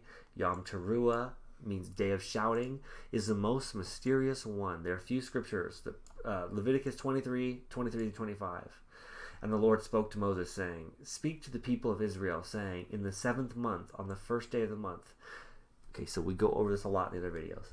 You shall observe a day of solemn rest, a memorial proclaimed with blast of trumpets, a holy convocation, a holy dress rehearsal. You shall not do any ordinary work, and you shall present a food offering to the Lord. Because how do we celebrate Feast of Trumpets? Why do people sacrifice? Our Messiah was the final sacrifice. Yom HaKesh, meaning the day of hiding or the hidden day. It is the feast that is concealed as to when it starts. You see? It can only start when the moon begins to reflect again. The new moon of Tishri is neither announced nor blessed in the synagogue. The term kaseh or kekah is derived from the Hebrew root kakah, which means to conceal. To conceal. It is the honor of God to conceal. It is the glory of God to conceal a matter. It is the glory of God to conceal a matter. It is the honor of kings to seek it out. Yet no man knows the day nor the hour, so just quit it, will you? Cover or hide. Every day during the month of Elul, when the king is in the field. Interesting how the king is in the field the month before leading up to it. If you know about the king of the field, that's what the month of Elul means. Represents is like the king is here, he's paying a visit to us. Let's get right with God, because it's in the last video, so you can check it out. A trumpet is blown to warn the people to turn back to, look at that. See, this is cool, and it's Aleph Tav. Not supposed to say it. Well, you can only say it in certain ways, but there's certain places where you can't even say that. Except for the last day of Elul, the day preceding Rosh Hashanah. So the day before Rosh Hashanah, so Elul 29, see, is known as the day of release. Notice how it's 29 days in Elul, but then it's 30 days in other months. Some months are 29, some are 30. That's how we know in Genesis that they're not using the Hebrew calendar. We'll show you that right now, actually, because it says 150, Genesis 8. Let's go to Genesis 8 real quick. I know we're all over the place, but you got to know this stuff. We can't recap everything, but we can do this real quick. Right here. Genesis 7, I think, actually. That was important to see, but it's all important to see, but I want to show you the 150 days. It's going to say that 150 days were 5 months. 150 days cannot be 5 months if you have 29 and 30 day months, which the Hebrew calendar does. 150 days, right at the end here. And if you count the Omer on all this stuff, we still got to talk about counting the Omer. You will see that they're saying, okay, this is 5 months. So 150 days cannot be 5 months on a Hebrew calendar. It cannot be. We just showed you that Elul is 29 days. They would have to be equally 30 days, each of them. And then you have 365 days a year, or you have 364, or you have 360. And you read Jubilee 636, they're going to be 10 days off because of the moon. It's going to be the abominable day. We covered all this stuff in the last video, but just it's fun to talk about again. The day before Rosh Hashanah, the day before Feast of Trumpets, Elul 29 is known as the day of release. Interesting. So that's actually right now. That's right now because it's after sunset. It's after sunset, so it is the day of release. I gotta release this video here. We better stop talking. This is the day of release. There's a joke. I don't claim. Like I said, we're all students here. At the end of a Shemitah year. Okay, I don't know what that means, but we can look that up. There's so much stuff. This is endless. On that day, the trumpet is not blown because it was hidden from Satan, the adversary. It is taught the shofar does not blow on this day so that Satan does not know the day of judgment begins. Oh, that is beautiful. If you look up Numbers 10:10 in the Aramaic Targums, they left something out. They left out that the blowing of the trumpet scares Satan. Watch this. Let's look up Numbers 10:10.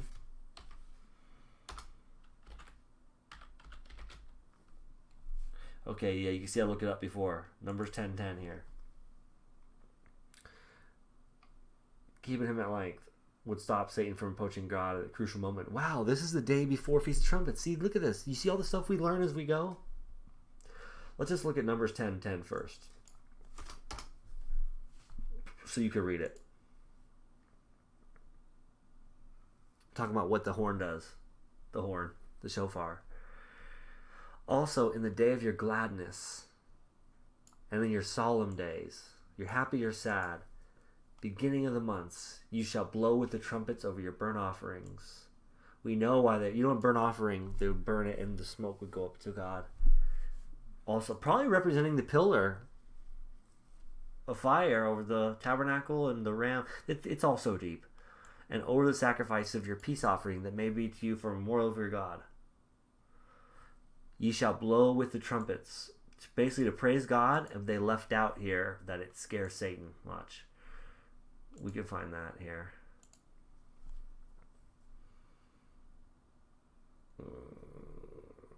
This is, look, it says Yom Teruah.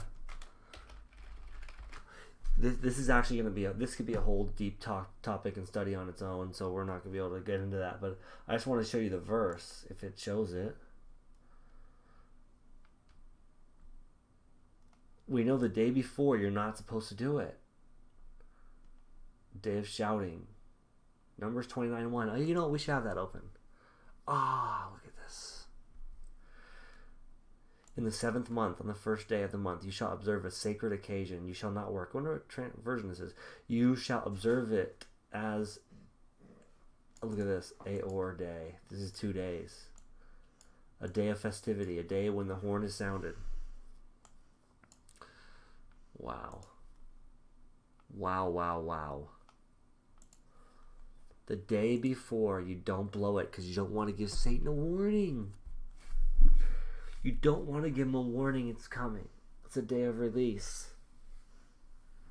And then you have the Feast of Trumpets where it praises God, and it's a hidden day no one knows. They don't even know why they're doing it. They're just getting, it's the only holiday, high holy day, that is of something to come. The rest commemorate something that has passed. See, it's got to be on a feast. Whatever happens really feel like is going to be on a Feast of Trumpets, because he fulfilled the spring feast, everything we just said.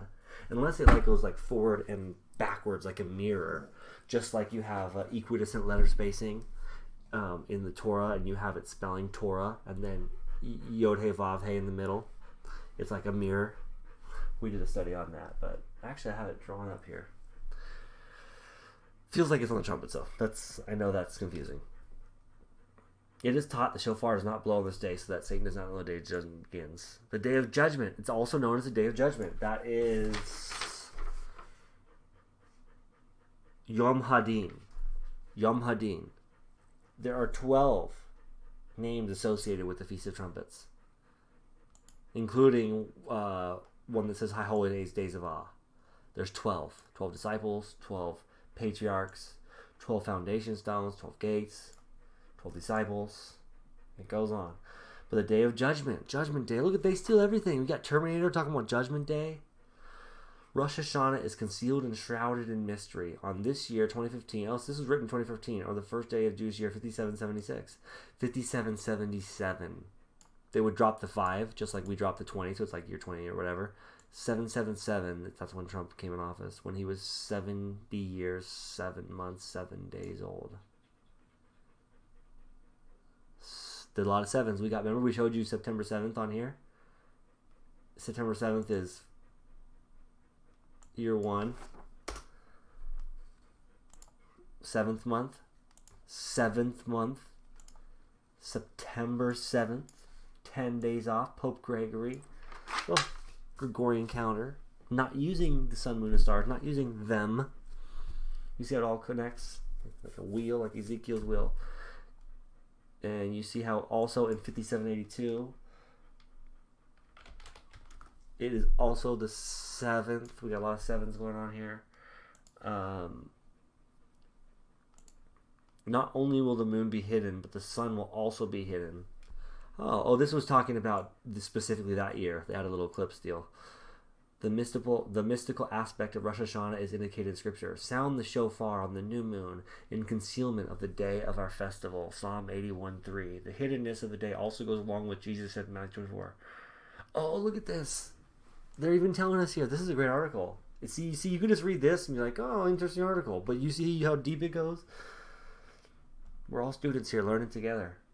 Psalm 27:5, remind us, for in the time of trouble, he shall hide me in his pavilion, in the secret place of his tabernacle. He shall hide me. So, tabernacle will be the last of them.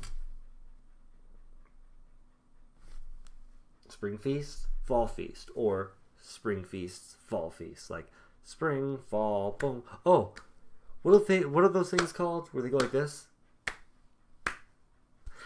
Every single year, this is tradition that they all do these feasts. They don't even know why. Well, they know why, but they don't know why it points to Jesus.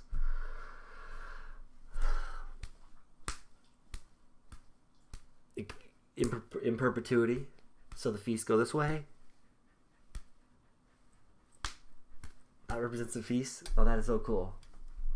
So this stuff is so fun. I'm telling you, this none of this stuff is coming from me. It's when you're in the Word, the Holy Spirit is through us all. We got that HG. They got that 5G. They want their 5G. We got our HG. I know you all are feeling it too. I'm sure you're in the comments like, oh, think about this one. You're gonna want to comment something cool. It's like blowing our minds. So we're getting there where we need to be here. We want to talk about. Okay, let's do this real quick. It's already an hour and a half in.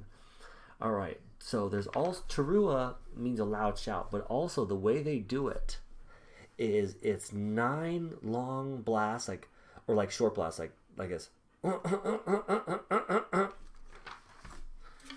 Like it's like it sounds like somebody's crying. They do that 11 times. 9/11. That's 99. But then at the end, it'd be the longest one you can make.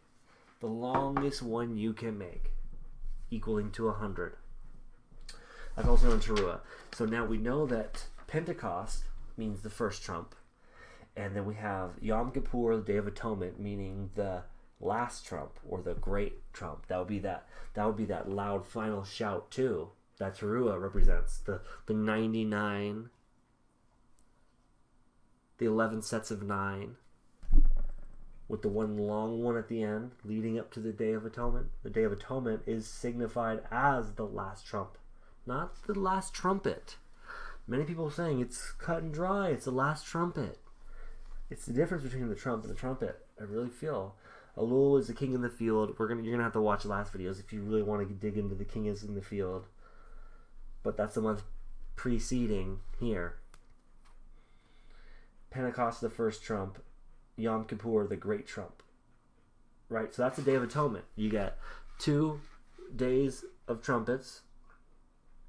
So everybody knew it was starting. And then the 7 days of all the books of life and death are open. You could choose. You got a 7-year tribulation. Do you want to go to Christ? Do you want to be written in the book of life? Or in between? Let's figure this out here.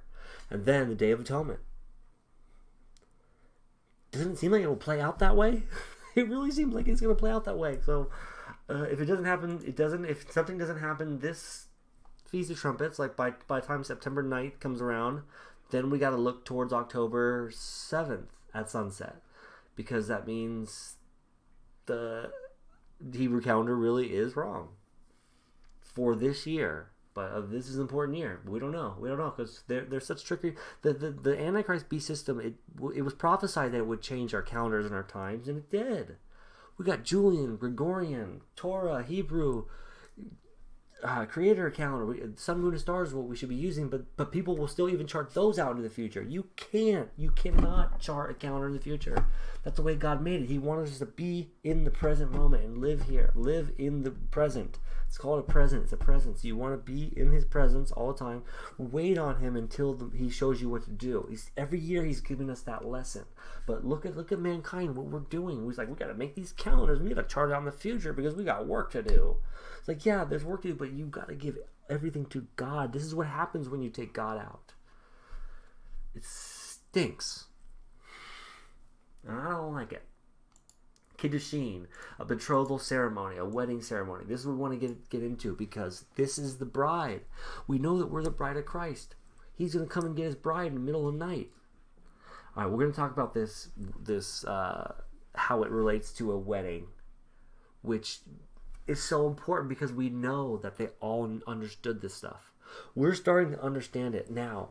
But then, as we're understanding it, we're also knowing, wait a minute, they should have known this too. This was really clear to them. How do they not see it?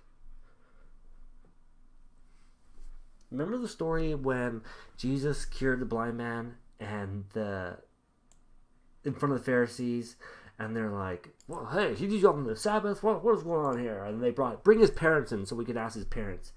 His parents were so afraid that they wouldn't even stick up for their own son, who was blind his whole life and now could see. They're like, hey, ask him. He's old enough. Why would his parents stick up for him? They were so afraid to be kicked out and excommunicated. That's what's been going on. Even if they want to believe, they're just like, whoa, you better not. They got under their thumb. But God's hand in this all, because all this had to happen to unite. It even says in John that Caiaphas was prophesying. The one who wanted to kill was prophesying because he knows it would reunite the whole world under one religion. One religion. But remember, we're in a personal relationship in the church age. We're in the summertime. The whole summer. This entire time since our Messiah went up on Pentecost, or on Ascension Day. Came down on Pentecost, the Holy Spirit. Okay. He rose from the dead on the third day of Passover. Right? We saw that was first fruits. He was the first fruit offering. Was here for 40 days. Ascension Day. Okay. Oh, it's so interesting too, because when you have Pentecost when the Holy Spirit drops, and that's also the same day that's up on the mountain with Moshe, and it's talking about the voice, how God is up on the mountain. We can go on forever with this. Let's see, what verse is that? That is voice of God like a trumpet verse. We'll find it. Moses spake. Let's see, verse 19, 23, Hebrews 12:19. This is Hebrews. That's interesting. Let's see what this says. To a trumpet blast, or to such a voice speaking words, those who heard it begged no further word is spoken to them. I want to talk about the one.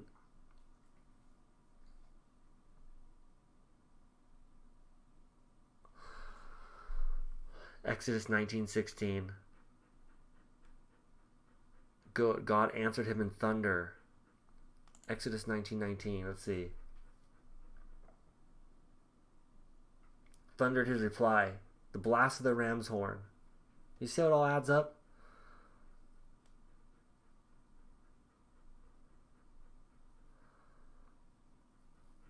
When the Lord descended on Mount Sinai,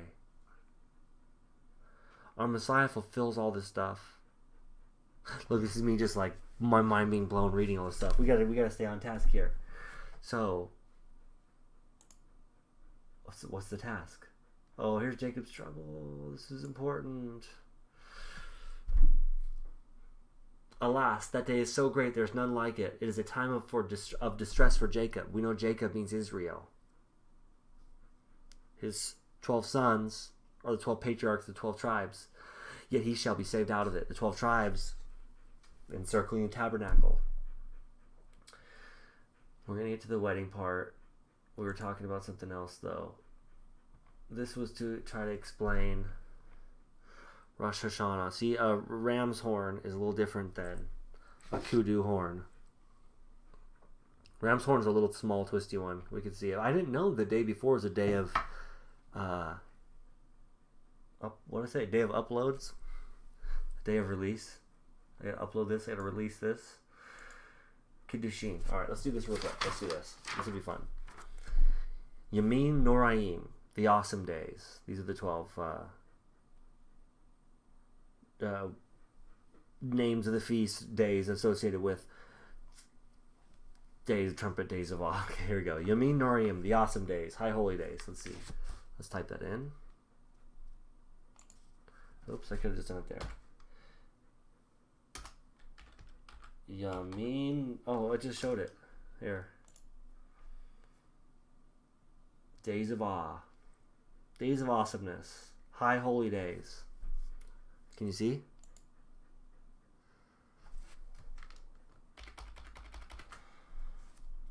Now do you see?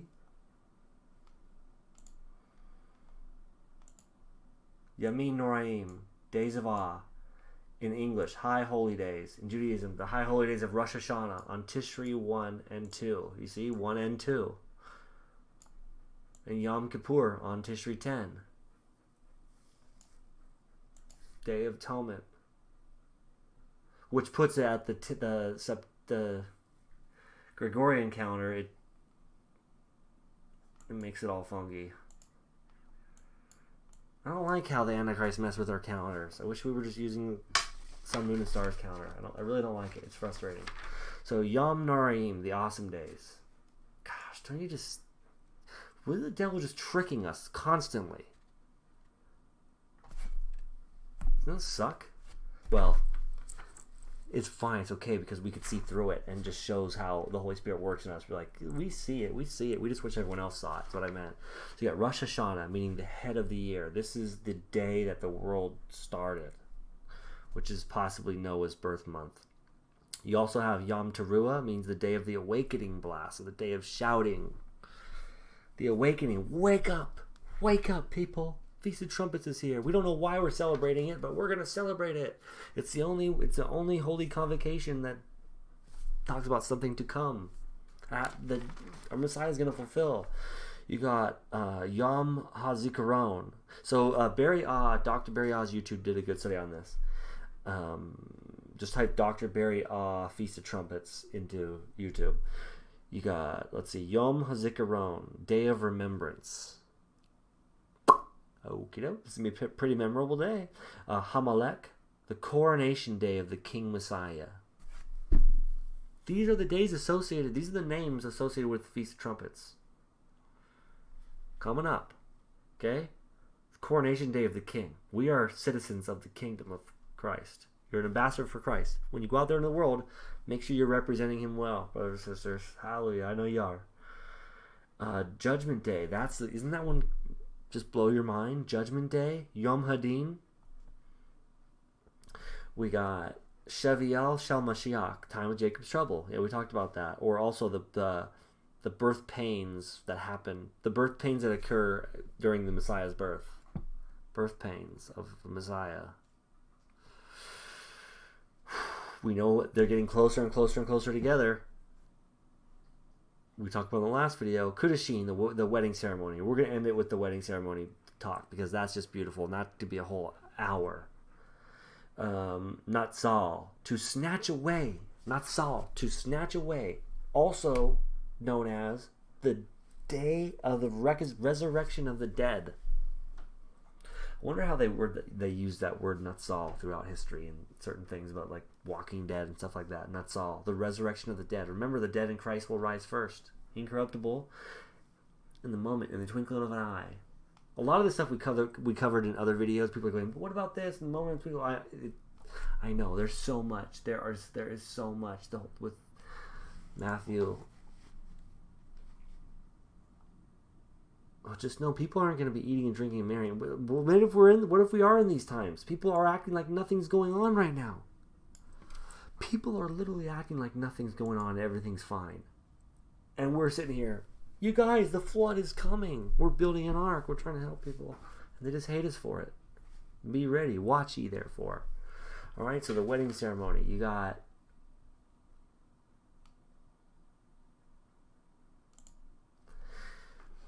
to snatch away, resurrection of the dead, Natsal. Remember, you all know the verse that the dead in Christ will rise first, and we know that wheat represents the harvesting. The dead to snatch away, immense joy, harpazo. Okay, Shofar Hagadol, the last trump. The last trump of the last. So also known as. So Yom Kippur, Day of Atonement, is known as the Great Trump. Feast of Trumpets is known as the Last Trump. So you could see a clear difference there. You got a Great Trump, and you have a Trump of the Last. Interesting, to say the least, right? Pentecost, meaning the first trump. Pentecost is when the Holy Spirit dropped on the disciples. Say that God came down the mountain with a loud shout. Come on, friends. This is incredible. The last trump, Shofar Hagadol. Yom HaKesh, day of the hidden day. We talked about that. The hidden day. The day nobody knows the hour for. That's an incredible one. That blows my mind. Listen to this one. Yom Dolet, Yom Dalet, day of the open door. Day of the open door. Let's go Revelation. I saw a door in heaven. I saw a door open in heaven. Revelation. Okay? This day is known as this. After this I looked, and there before me was a door standing open in heaven. Yom Dalet, day of the open door. Oh, speaking to me like a trumpet. Friends, don't you see how incredible our Bible is? Share this video or just do it. Make your own video. Try to share this stuff with everyone else because, look, you saw how we started this one out. We just had a basic idea of what we're going to do. We pray for discernment. We always call upon the Father of discernment. Use your own discernment as you're watching this. If I'm off on some things, obviously, I'm going to be. I'm a man. I'm a man. I got a trumpet. Look at this. Yom Dalet. The day of the open door. I saw an open door in heaven and a voice speaking to me like a trumpet. We heard that the voice of God came down the mount as a trumpet on the same day of Pentecost. Pentecost, many people think Pentecost is a Christian holiday, which it is, but it was always a high holy day. Pentecost was always a day, and Jesus fulfilled that day. Our Messiah fulfilled everything, except for the fall feast. He did, but his day not yet come. He's going to fulfill them. He already fulfilled them. Everything already played out. God already wins. That's why they're appointed days, because we know the day because the day happened. But it's the hidden day. It's the moon. God is incredible. He wants us to do this stuff, to see that it can only be done by God. And when God spoke into creation, into existence, he spoke in numbers. All these are numbers. Everything. If you look at Bereshit, Genesis 1, he declares the end from the beginning. This right here, in beginning, Bereshit, this in Hebrew is God the Son destroyed by his own hand willingly. And in all the gematria, there's pictographs in the gematria. Everything adds up evenly. Everything's incredible. It's just absolutely mind-blowing. That reminds me, we didn't look up the word Moed and Moedin. I think we didn't. You got Moed and Moedin. Feasts. Holy convocations, holy dress rehearsals, holy appointed days. Moed, plural, Moedin. Moed, Moedin, Moedin. Deuteronomy 6:16. Moedin, Moedin. Deuteronomy 6:16. That's a good way to remember. Kiddushin. This is where we're getting at. All right, so we talked about all this stuff. The day of the open door. So there's 10 days of awe. We talked about how there's 2 days of trumpets, 7 days where the book of life are open. Then you have the day of atonement, which is, we know we can do a whole video after this one that's discussing the days of awe and then about the day of atonement, and we could just do it all together, and it's fun to do it like this. But I want to make sure we talked about everything. There's so much more. We got Psalm 29 that we need to read.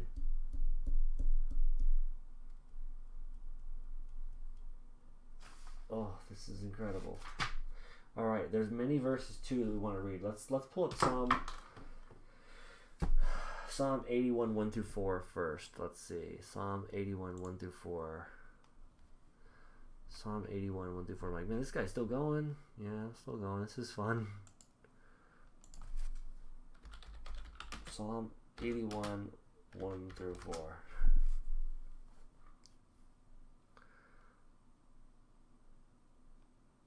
Blow up the trumpet in the new moon, in the appointed time on our solemn feast day. Wow, that couldn't have been the more. It just randomly. I got them all. I got a bunch written down here, and I randomly said, "Oh, let's go to Psalm 81 1 through 4." But isn't that what we were just saying? It's an appointed time, a moed, a feast day, and we're talking about the whole times on the new moon. And we're talking about Jacob and Jacob's trouble. Joseph. This is also beautiful. It's absolutely mind blowing. Okay? Blow the trumpet in the new moon, the time appointed on our solemn day. These are some verses that I wrote down that have anything to do with blowing a trumpet and just to see where it takes us. Let's do Psalm 112:1.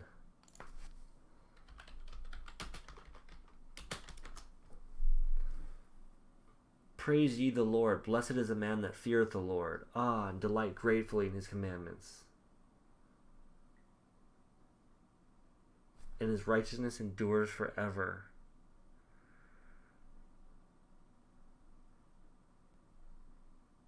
Maybe I just had it open for... Man, you know how many times I say gnashing of teeth? Gnash. The desire of the wicked shall perish. Hallelujah. It's probably because that delight greatly in his commandments. There's a whole movement about sticking to all the commandments and the Torah observant. And there's 613 commandments. And I get it, but remember, our Messiah was the last sacrifice. There's many commandments that talk about how to do sacrifices. Blessed are you, O God, King of the universe. Let's see.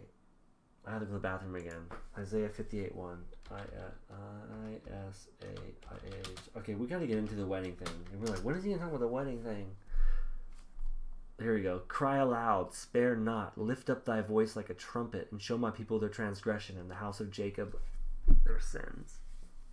Oh, it all connects. Okay. All right. Let's talk about... You could see how we can just go on and on forever. But how does the hidden day, the day no one knows the day nor the hour for, relate to a Jewish wedding? And how we are the bride of Christ. We know we're the bride of Christ. If you understand... Okay, there's a really great movie called Before the Wrath on Amazon. And it's so important to understand a Jewish wedding, because then you can understand everything. Understand the cup of joy and the wine and the engagement, and why our Messiah said, keep oil in your lamps and wicks. And I don't want to rush this part. So, I don't want to rush this part, but I want to keep it on the same video. I have to go to the bathroom again. I have to get a cup of water here. So, here's another little intermission. That's a beautiful picture, huh? See if they give you something to read here. Oh, you know what? Let's do this. See if you can read, because we're going to pull this up. Let's see. Watch this. Jewish wedding tradition explained. The breaking the glass thing, I don't know.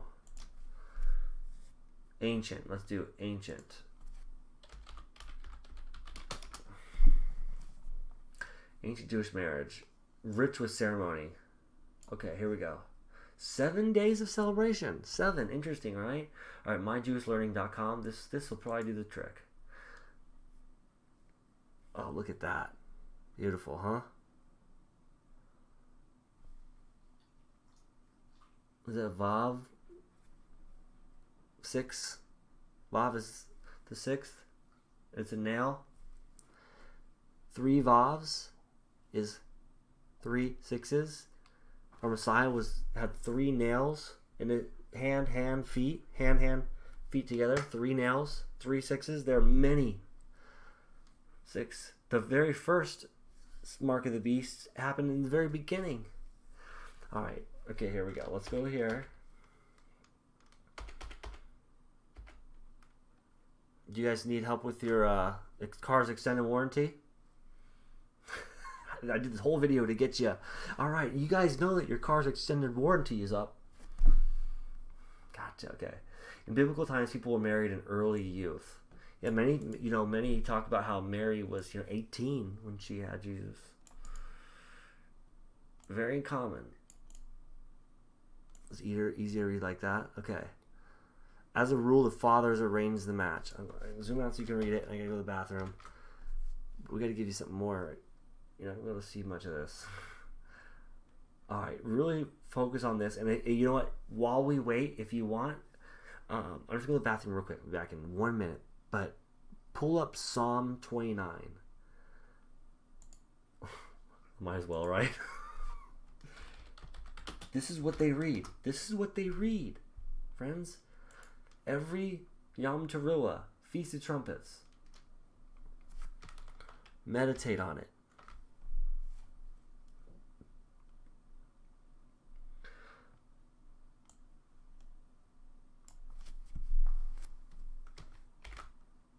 Ugh, okay. Okay, right back.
Now, this is going to be interesting because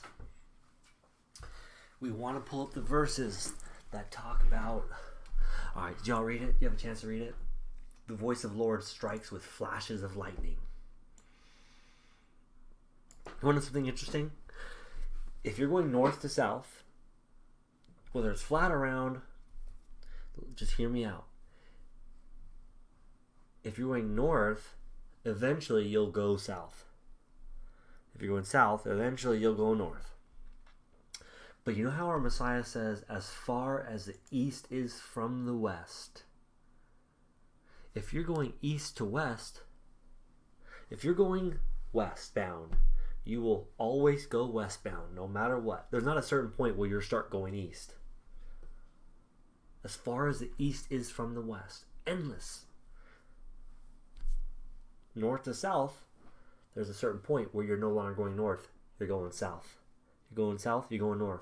East to west, continually going east, never-endingly, continually going west. As far as the east is from the west. Lightning, like that's another. That's why it made me think of it. When the Messiah comes, you're gonna know. As far as from the east to the west. My dog wants back in. Come on.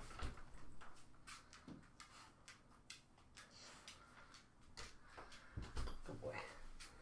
All right. So here's how I understand the wedding and how it relates to us being the bride. As how it relates to escape of the bride, as far as a rapture or a... See, many people think like, oh, what do you want to escape? You need to endure to the end and be strong and tough. Like, we get all that. We know. We're ready for anything. This is not... This is a conversation for adults here. And a lot of children who get it. This is what they read. Ascribe to the Lord, you heavenly beings. Ascribe to the Lord glory and strength. In Hebrew they sing it and it rhymes. Ascribe to the Lord the glory due his name. Worship the Lord in the splendor of his holiness. The voice of the Lord is over the waters. The God of glory thunders. The Lord thunders over the mighty waters. We hear voice like thunder and water in Revelation. The voice of the Lord is powerful. The voice of the Lord. So why do you think they read this on Yom Teruah, on Feast of Trumpets, the day of a loud shout? Many people ask how to celebrate it. Just look at this. Read this. Meditate on Psalm 29. If you don't know how to celebrate Feast of Trumpets, meditate on Psalm 29 and go line by line on Psalm 29. Isn't it divine? At sunset tomorrow, after this day of release, the last of Elul, at sunset, have a loud shout to him, glorify him, scare the devil. Get a PVC pipe and just find any sort of tube, a toilet paper roll, a paper towel roll, whatever you can. Just put your lips together and go like that. Lick them. You don't have to have a kudu horn or a ram's horn or shofar. It's a day of shouting. Meditate on it. Be with your family. Stay in the Word. Fast. And you have your own personal relationship with God. This is a day to give. This is a day to have our blessed hope. It's the one high holy day that has yet to come, but is nigh. It doesn't commemorate a day's past. Why do you think they sing this one on this day? The voice of the Lord. Imagine, the voice of the Lord is so loud. If you go through Exodus, and it's incredible. It's incredible, people. Oh, think about how Aaron's staff blossomed and grew an almond out of it.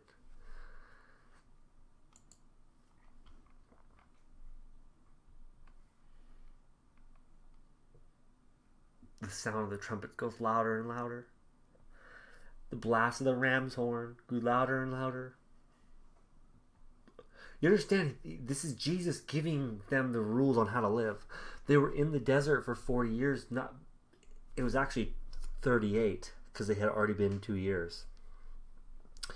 But not because they were wandering. People are trying to say they were wandering. First off, they had the Ark of the Covenant. They had God with them and a pillar of fire and cloud enshrouding the tabernacle. Anytime it would stop, they would set up camp.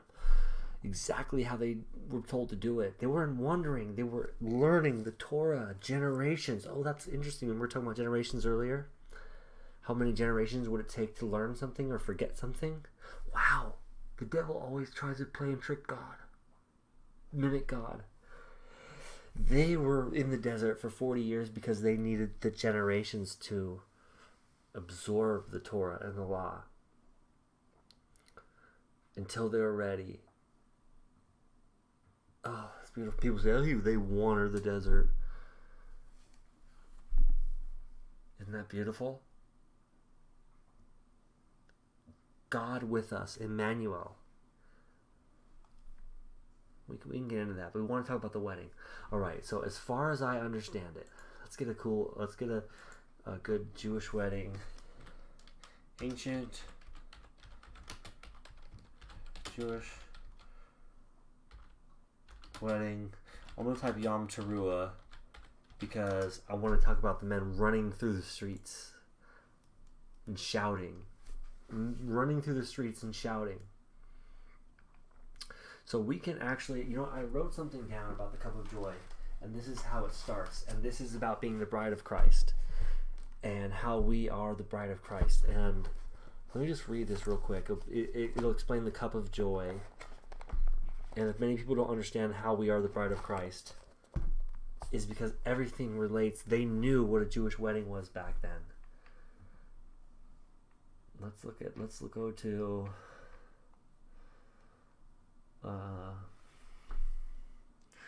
let's see, ancient Jerusalem. I want you to envision the young men running through the streets and shouting because they're surprising the bride. They're going to pick her up and they're going to put her in a box and conceal her and then take her away. And with the 10 virgins, they're going to have oil in their lamps. And the father will wake the son up randomly. Wake up, it's time to do it. The tradition behind a wedding is so important because this is what our Messiah spoke about, the wedding feast of the Lamb. This is it, folks. This is the fun. This is incredible. Let's just get a good visual here. Why does it look so blurry? Holy Land of ancient Jerusalem. Look at this. You have the temple made of olive wood. Okay, Bear, chill.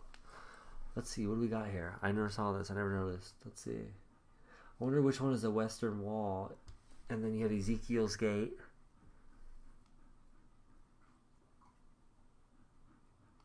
Oh, man. One day, New Jerusalem was going to come down from the sky. All right, so we're the bride of Christ. We are the bride of Christ. If you understood a Jewish wedding and the cup of joy and what it means, you understand how important, why our Messiah always spoke in parables. He told us why he spoke in parables. I can't get into it. You could watch it. There are 2 videos. They're long as well. We want to get into the wedding, or I'll never get there. The cup of joy and the trump of the last. That's why I wrote down a little while ago, but it's interesting. So in today's day and age, when we find the one we want to spend the rest of our lives with, our soulmate, the men get down on bended knee and offer a ring. A ring, right? 360 degrees. Which is funny, it's 363 days. It's 360 days. 360 degrees in a circle.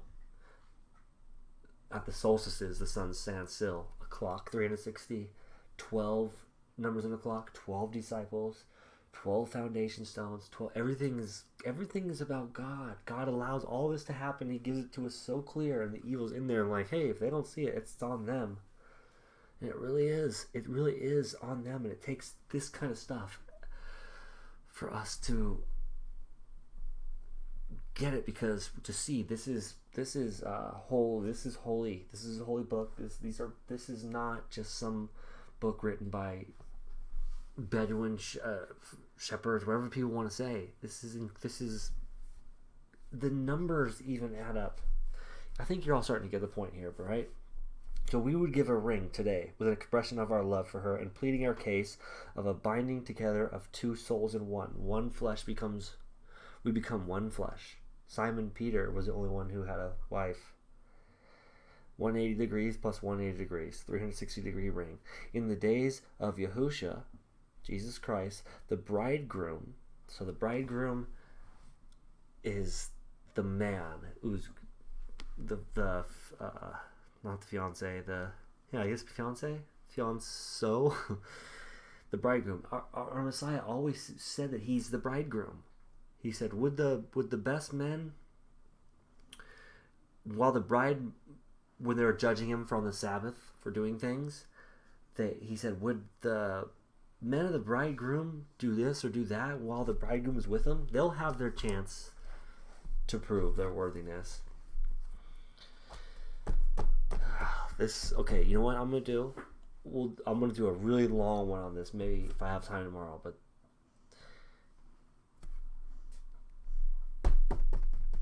we'll do it as quick as we can. Look at this, $90,000. All right. In the days of Jesus Christ, the bridegroom-to-be would have a list of conditions, terms of love and law, etc. Most important, okay, I didn't write this down, but he would give those terms and conditions to the father-to-be of the bride-to-be, and the father would have to accept it. And then they would be building a house along the way, and they would do a foundation, and then do walls. It's a whole entire thing. Ancient times were so much simpler, but so much more profound, it feels like. Don't get me wrong, we got a lot of good stuff these days, you know. What we can do here, what we're doing right now, we're transmitting God's word through the clouds. Cloud servers. Interestingly, he chose the word cloud. But anyway, so most importantly, offer the bride to be a cup of wine. The bridegroom, instead of getting it on a knee, they would offer a cup of wine. A cup of wine, okay? If she took a sip from the cup, she accepted, and they were engaged in the eyes of God. So he took that sip of that wine, representing his blood, they become one flesh. And others. This act was so important they would do it at the front of the gates. Also referred to as eye of the needle. We talked about that. But this was an important time. The whole city would be like, oh, someone's getting married, someone's getting engaged. That means a wedding's coming up. That means they're going to do Yom Teruah through the streets. They would do it at the front of the gates. We'll talk more on the eye of the needle and the rich man who has a harder time getting through it later. But back to the bride and the wedding, often referred to as the church of the Messiah Yahushua. So the bride, this is us, the church. I wrote this a while ago. This is funny to read it. A wedding was the most important social event of all, besides religious celebrations such as Passover. Still holds up.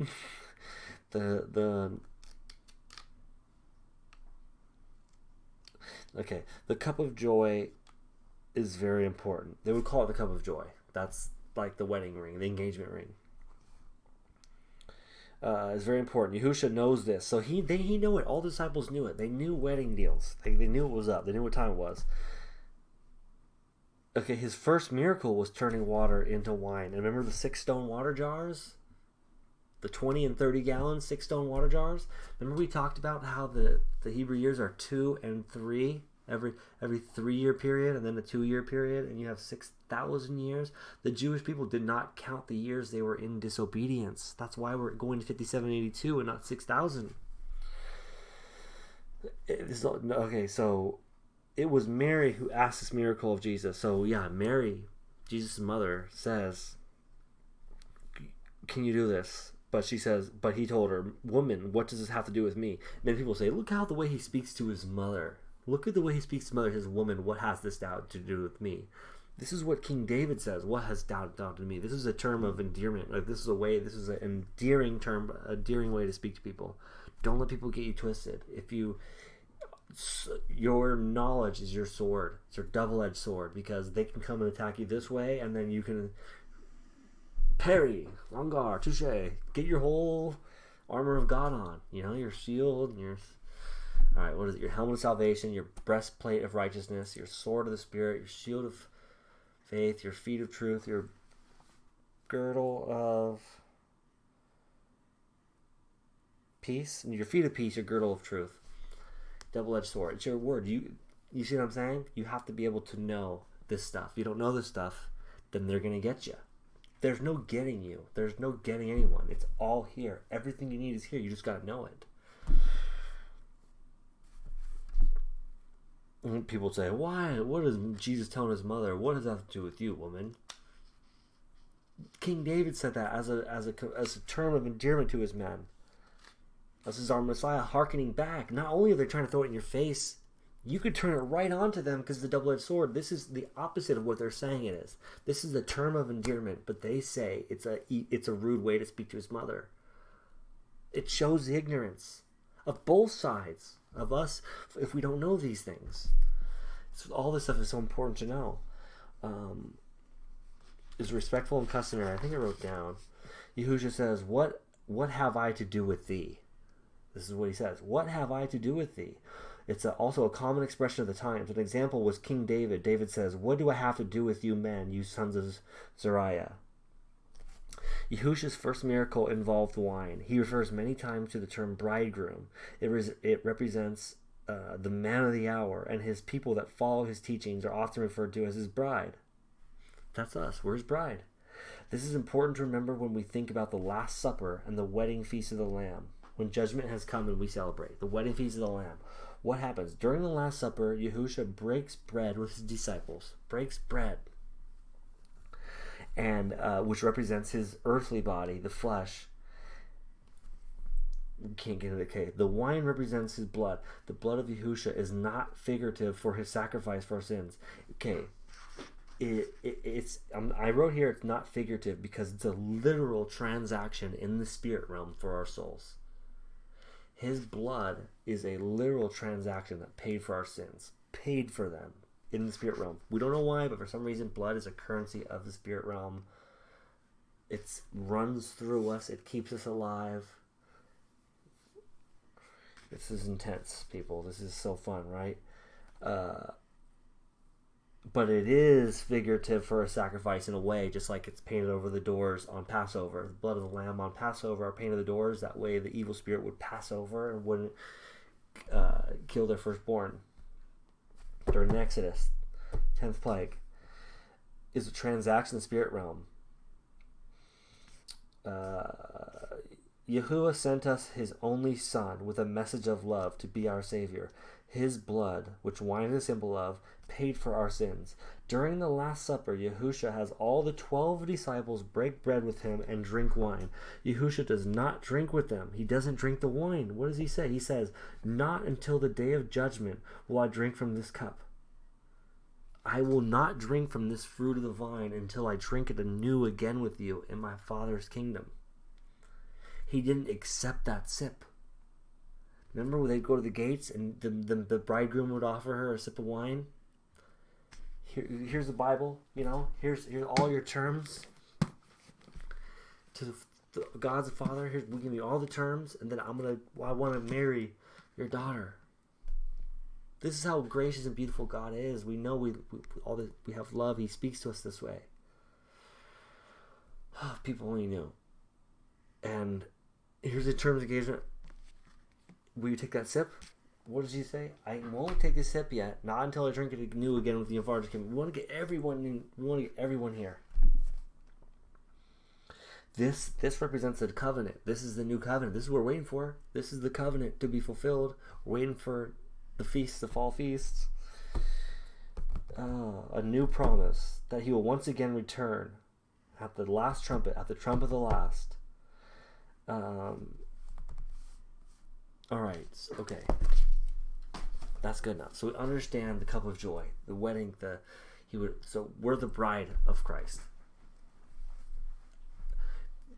I don't know how much more clear we can make it. There's many, many ways. If you don't understand if we're the bride of Christ, watch some videos on how are we represented as the bride of Christ. We're clothed in fine linen. You can watch the last two videos too. It might help out with that, or the last few. But so what they would do is, after that would happen, then they were engaged. But then they would go off, and then the man would be building an addition at the father's house for a new house for them to live in. But they wouldn't know the time or the hour when then the father was going to wake the man up and say, okay, go get my daughter and carry her away. But then all of a sudden you wake her up and carry her away. Let's see. 10 virgins verse. Let's see if this explains it.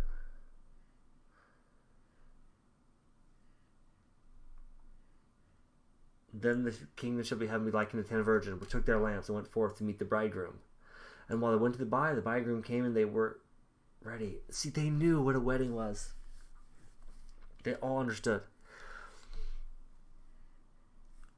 I want you all to watch this video so you can understand it, because these people already explained it perfectly. I don't know if I can play it here. Maybe under the Fair Use Act we could play a couple minutes here, like 1 minute. Jewish wedding custom of carrying the bride to the ceremony in a carriage called the Aperion. She would be accompanied by singers, dancers, and 10 young virgins carrying real tall poles with oil lamps on top. That's where the parable of the 10 virgins with the oil lamps comes from. In the ancient Jewish wedding, these 10 virgins were actually connected to the wedding event. Then the couple goes and enters into what is called a huppah, which is the marital chamber. Maybe we can skip forward and read it. The hidden day. Okay, here, watch this. How about this? You could watch this video. This will explain to you how important the wedding feast of the Lamb. We're awaiting a wedding feast. We're awaiting a wedding feast. The Father will come and wake us up at a hidden time, and then the men with the bridegroom with all his men will run through the city shouting, and all of a sudden the fiance, the bride to be, will be asleep. We don't know, because it would happen at a random time. The father chooses, the dad chooses, but she would have her bridesmaids watching, taking shifts every 3 hours. They were watching. It's representative of watching every 3 hours, 3-hour shifts. They'd be watching, and then they would hear the young men running through the streets, shouting, like at the Feast of Trumpets, shouting. And then she would hear her coming. Then she would get ready, and she wanted to make sure she was ready. And then they would carry her away in a box, and they would have oil in their lamps. And our Messiah likens it to the 5 who didn't have oil in their lamps and weren't ready. Okay. I'm going to watch this longer so I can explain it better, because I understand it, but I can't explain it yet. But we did a lot of talking here, and I'm sure we could get there, but it's 2 hours and 24 minutes. It's called Will the Rapture. Let's see, Control plus. There's a lot of good stuff in this video. God bless you. The end times are here. I think he might have linked 2 videos together here, or he made it. I'm not sure. I'm new to this channel. Here, let's do a little subscribe. Sorry, I'm not subscribed. I just saw this video today, but I've seen a couple other videos about this, and it's also beautiful and it's also interesting, and we can go on and on and on and on about this stuff. But I hope this was a learning experience for all of us. Look, I have the Strong Concordance open here. I got 4 more hours of stuff that we can get into, but we're gonna have to stop at some point.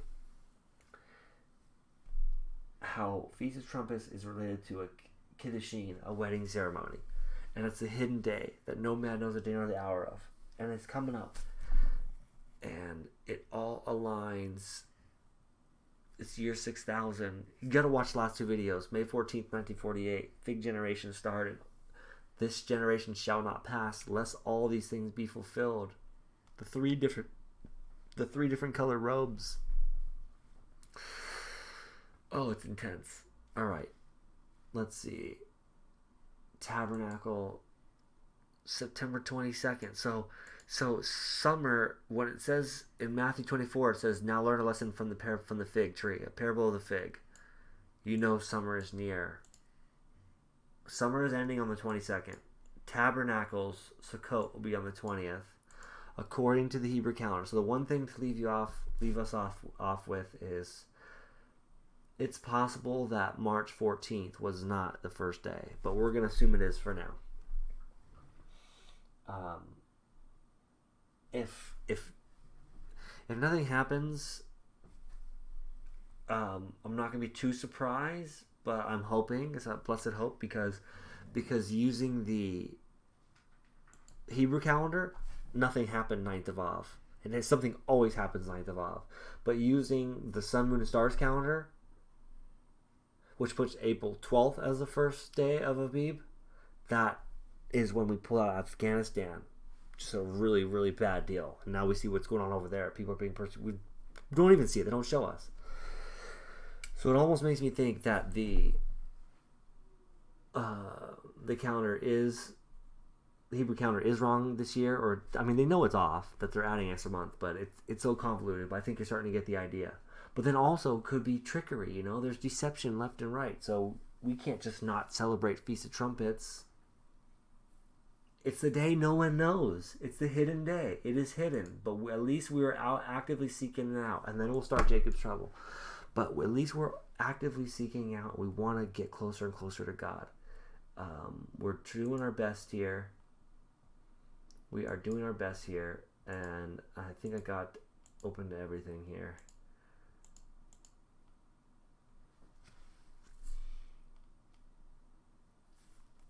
Alright, I can end this. Love y'all.